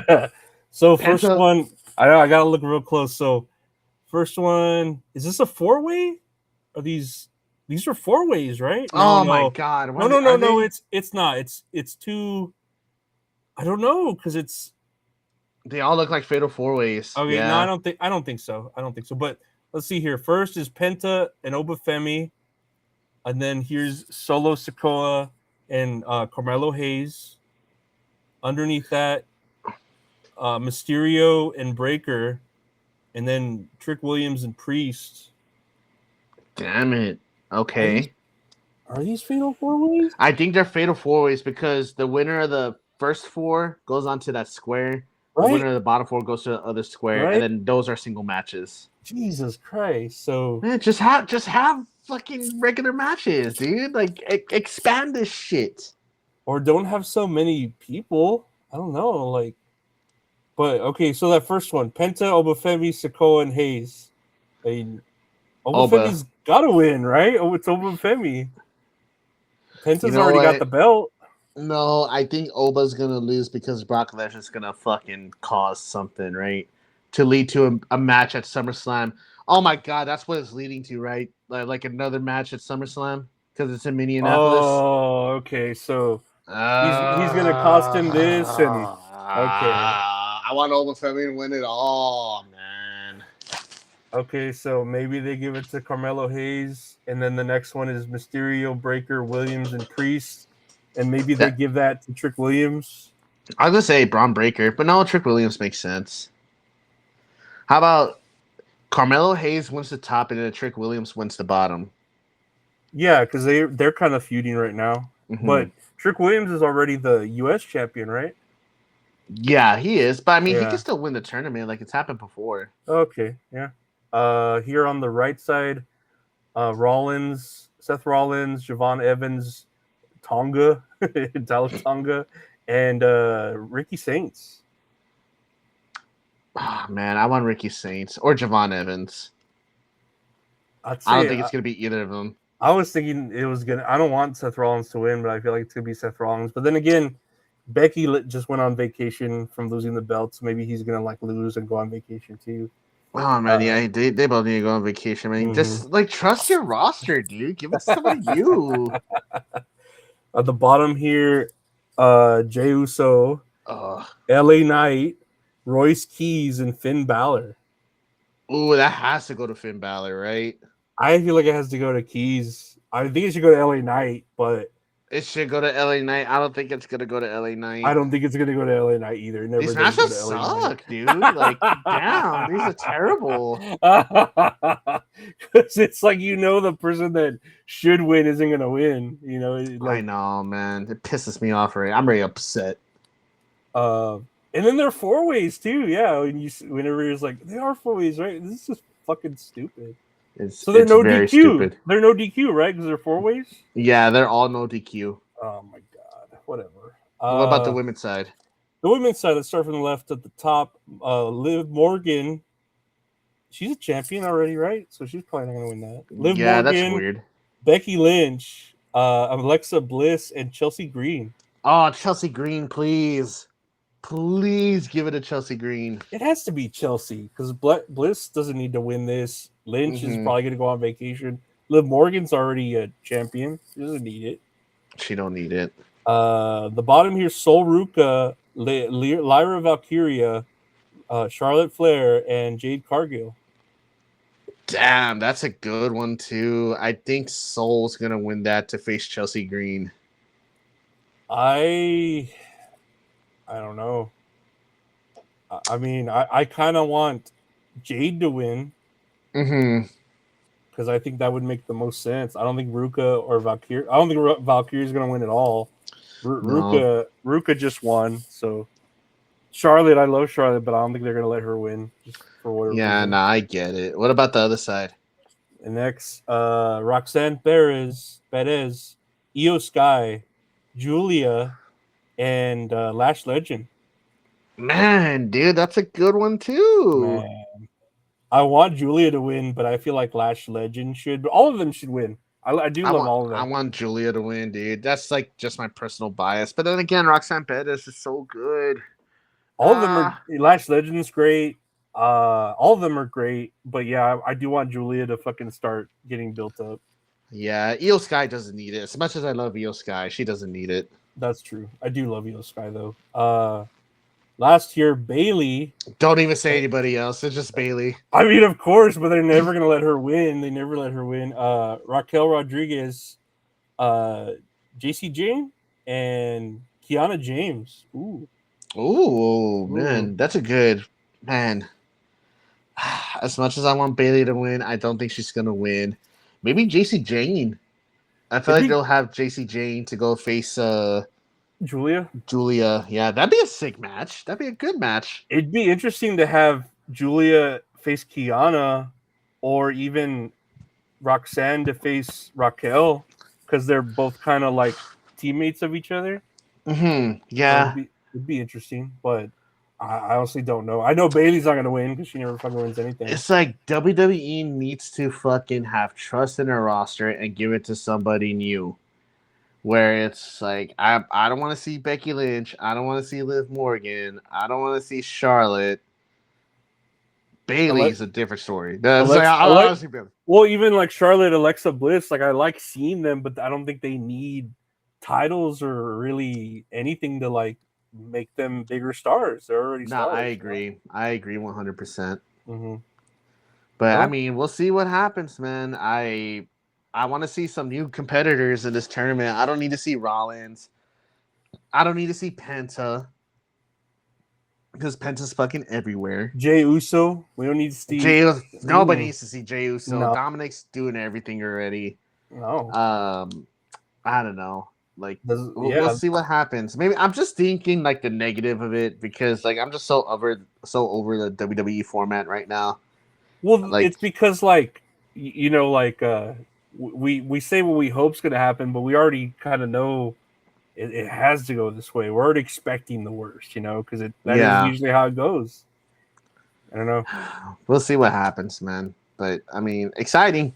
Hopefully, it goes good. Yep, we'll see. Only time will tell. But lastly, here, like you said, the main event. It's Tribal Combat. Do I have? I do have a picture here. Jacob Fatu versus Roman Reigns. Tribal Combat for the World Heavyweight Championship. But I thought Jacob was injured. I paid. Yeah, that was a big thing. Where it's like they said he was injured, but that he should be fine by the time the show comes around.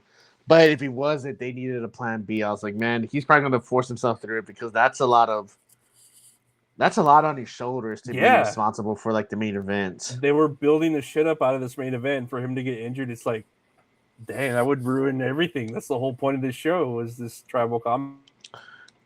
So after the women's match, right, to the beginning of this match, it was just 25 minutes of like reads and stuff, of like promoting shit, of ads, backstage segments. And so I remember I went to go take a shower, and when I got out, the entrances were still going on. You know what I mean? Big blood. The fight goes into the crowd. While they're fighting in the crowd, I've never seen a snack bar inside the arena floor. Did you notice that, or was that only me? No, I saw it, and it was. I'd say it's kind of convenient. You don't have to like walk so far, but yeah, definitely. It's like, man, they should implement that definitely here. Those Italians, man, I swear. They did the John Cena Umaga spot where Roman Reigns threw the steel step straight into Fatu's dome. That was rowdy. As the match is going on, Roman Reigns gets the toolbox and throws it onto Jacob Fatu's hand. You know what I mean? They spear through the barricade. Roman Reigns spears Fatu through the barricade, and it crushes two security guards. Dude, I like had to rewind it because I was all, dang, did it hit that dude? And you let it guy go, ah! Like he's dude, they both got crushed like roaches. He's like thinking like, man, workman's comp up the ass. I'm gonna get that shit right here. I mean, they have that in Italy, you know. Well, I hope so. Shit, I hope so. Jacob Fatu's getting his ass beat. Roman Reigns is going for the Superman punches, but Fatu's hulking up. Roman Reigns is going for like a Superman punch, and Jacob Fatu spears him. And I put already a better spear than Jey Uso. Dude, that was a good spear.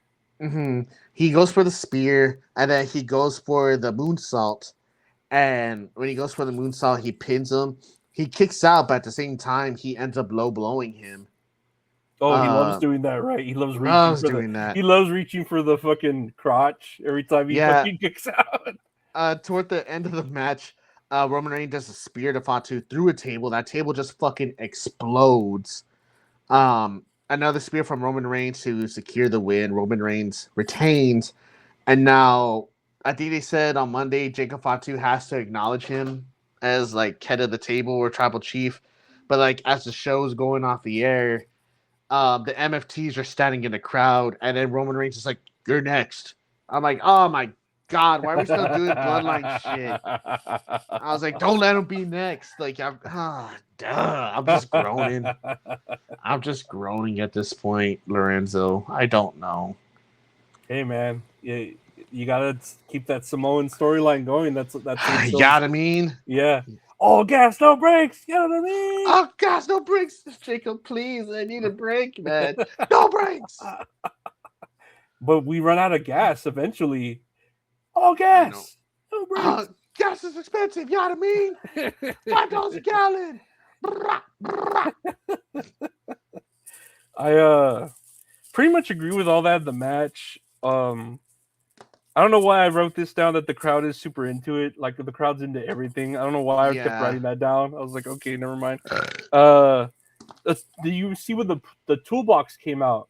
And I was like, God, every time I think of the toolbox, I think of Drew McIntyre and CM Punk. Oh man, like, I know. And good match. Yeah. Well, it's a great match. Yeah, it's a great match, but I'm like, oh my God, they just keep trying to fucking copy that shit.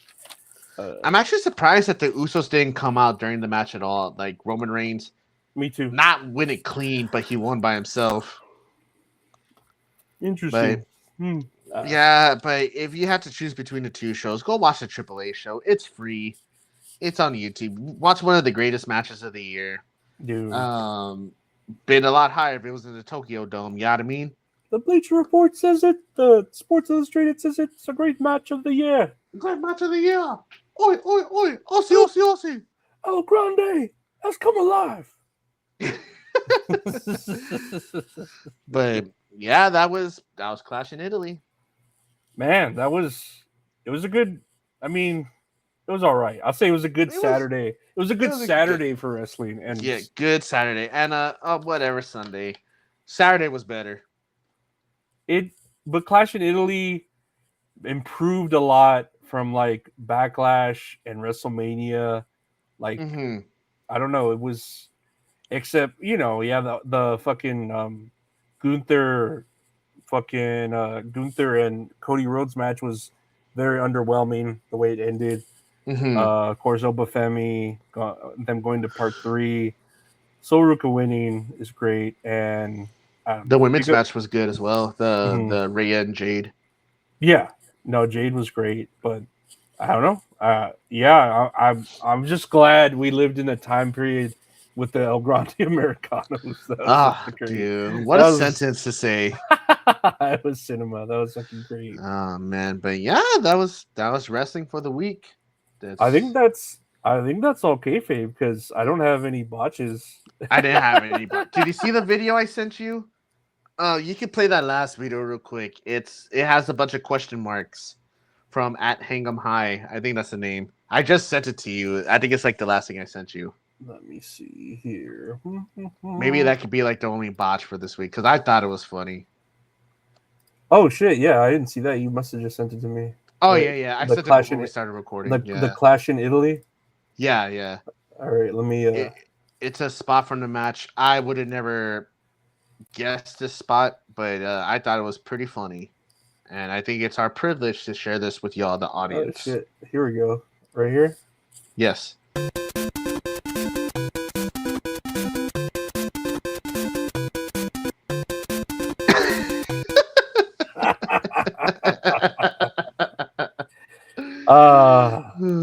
Beautiful. Man, I love Jacob Fatu. Beautiful. I love wrestling. I love wrestling too. I hate it, but I love it. Yeah, the being Mexican, being into wrestling, it was a good week for all of that. For being a Spurs fan, being a wrestling fan, and being a Mexican. Great. Yes, I agree wholeheartedly. Hat trick. But that's all kayfabe, guys. Hey, I want to thank everyone for listening, watching, reading, reviewing, sharing, and commenting, and all that. God bless Americano. I want to thank the great Gabe for being here. Hey, Gabe, what do you want to say to people? Same thing we say every week. Thank God for liking, commenting, subscribing. Thank you for hitting that notification bell on YouTube. We release new episodes every Monday at 5 p.m. Central before the show raw on Netflix. That's all funny. We're available on every podcast platform, wherever you get your podcast needs. To search up That's All Kayfabe. Go show some love by following us on our socials right here. That's All Kayfabe on Instagram and TikTok. And these over here are our socials for X or Twitter, whatever you want to call it. And go buy a t-shirt, stickermule.com/That's All Funny, where you can get merch for That's All Funny and That's All Kayfabe. Hell yeah, guys. Thank you for being here. God bless America. We'll see y'all next time. Y'all take care. Bye.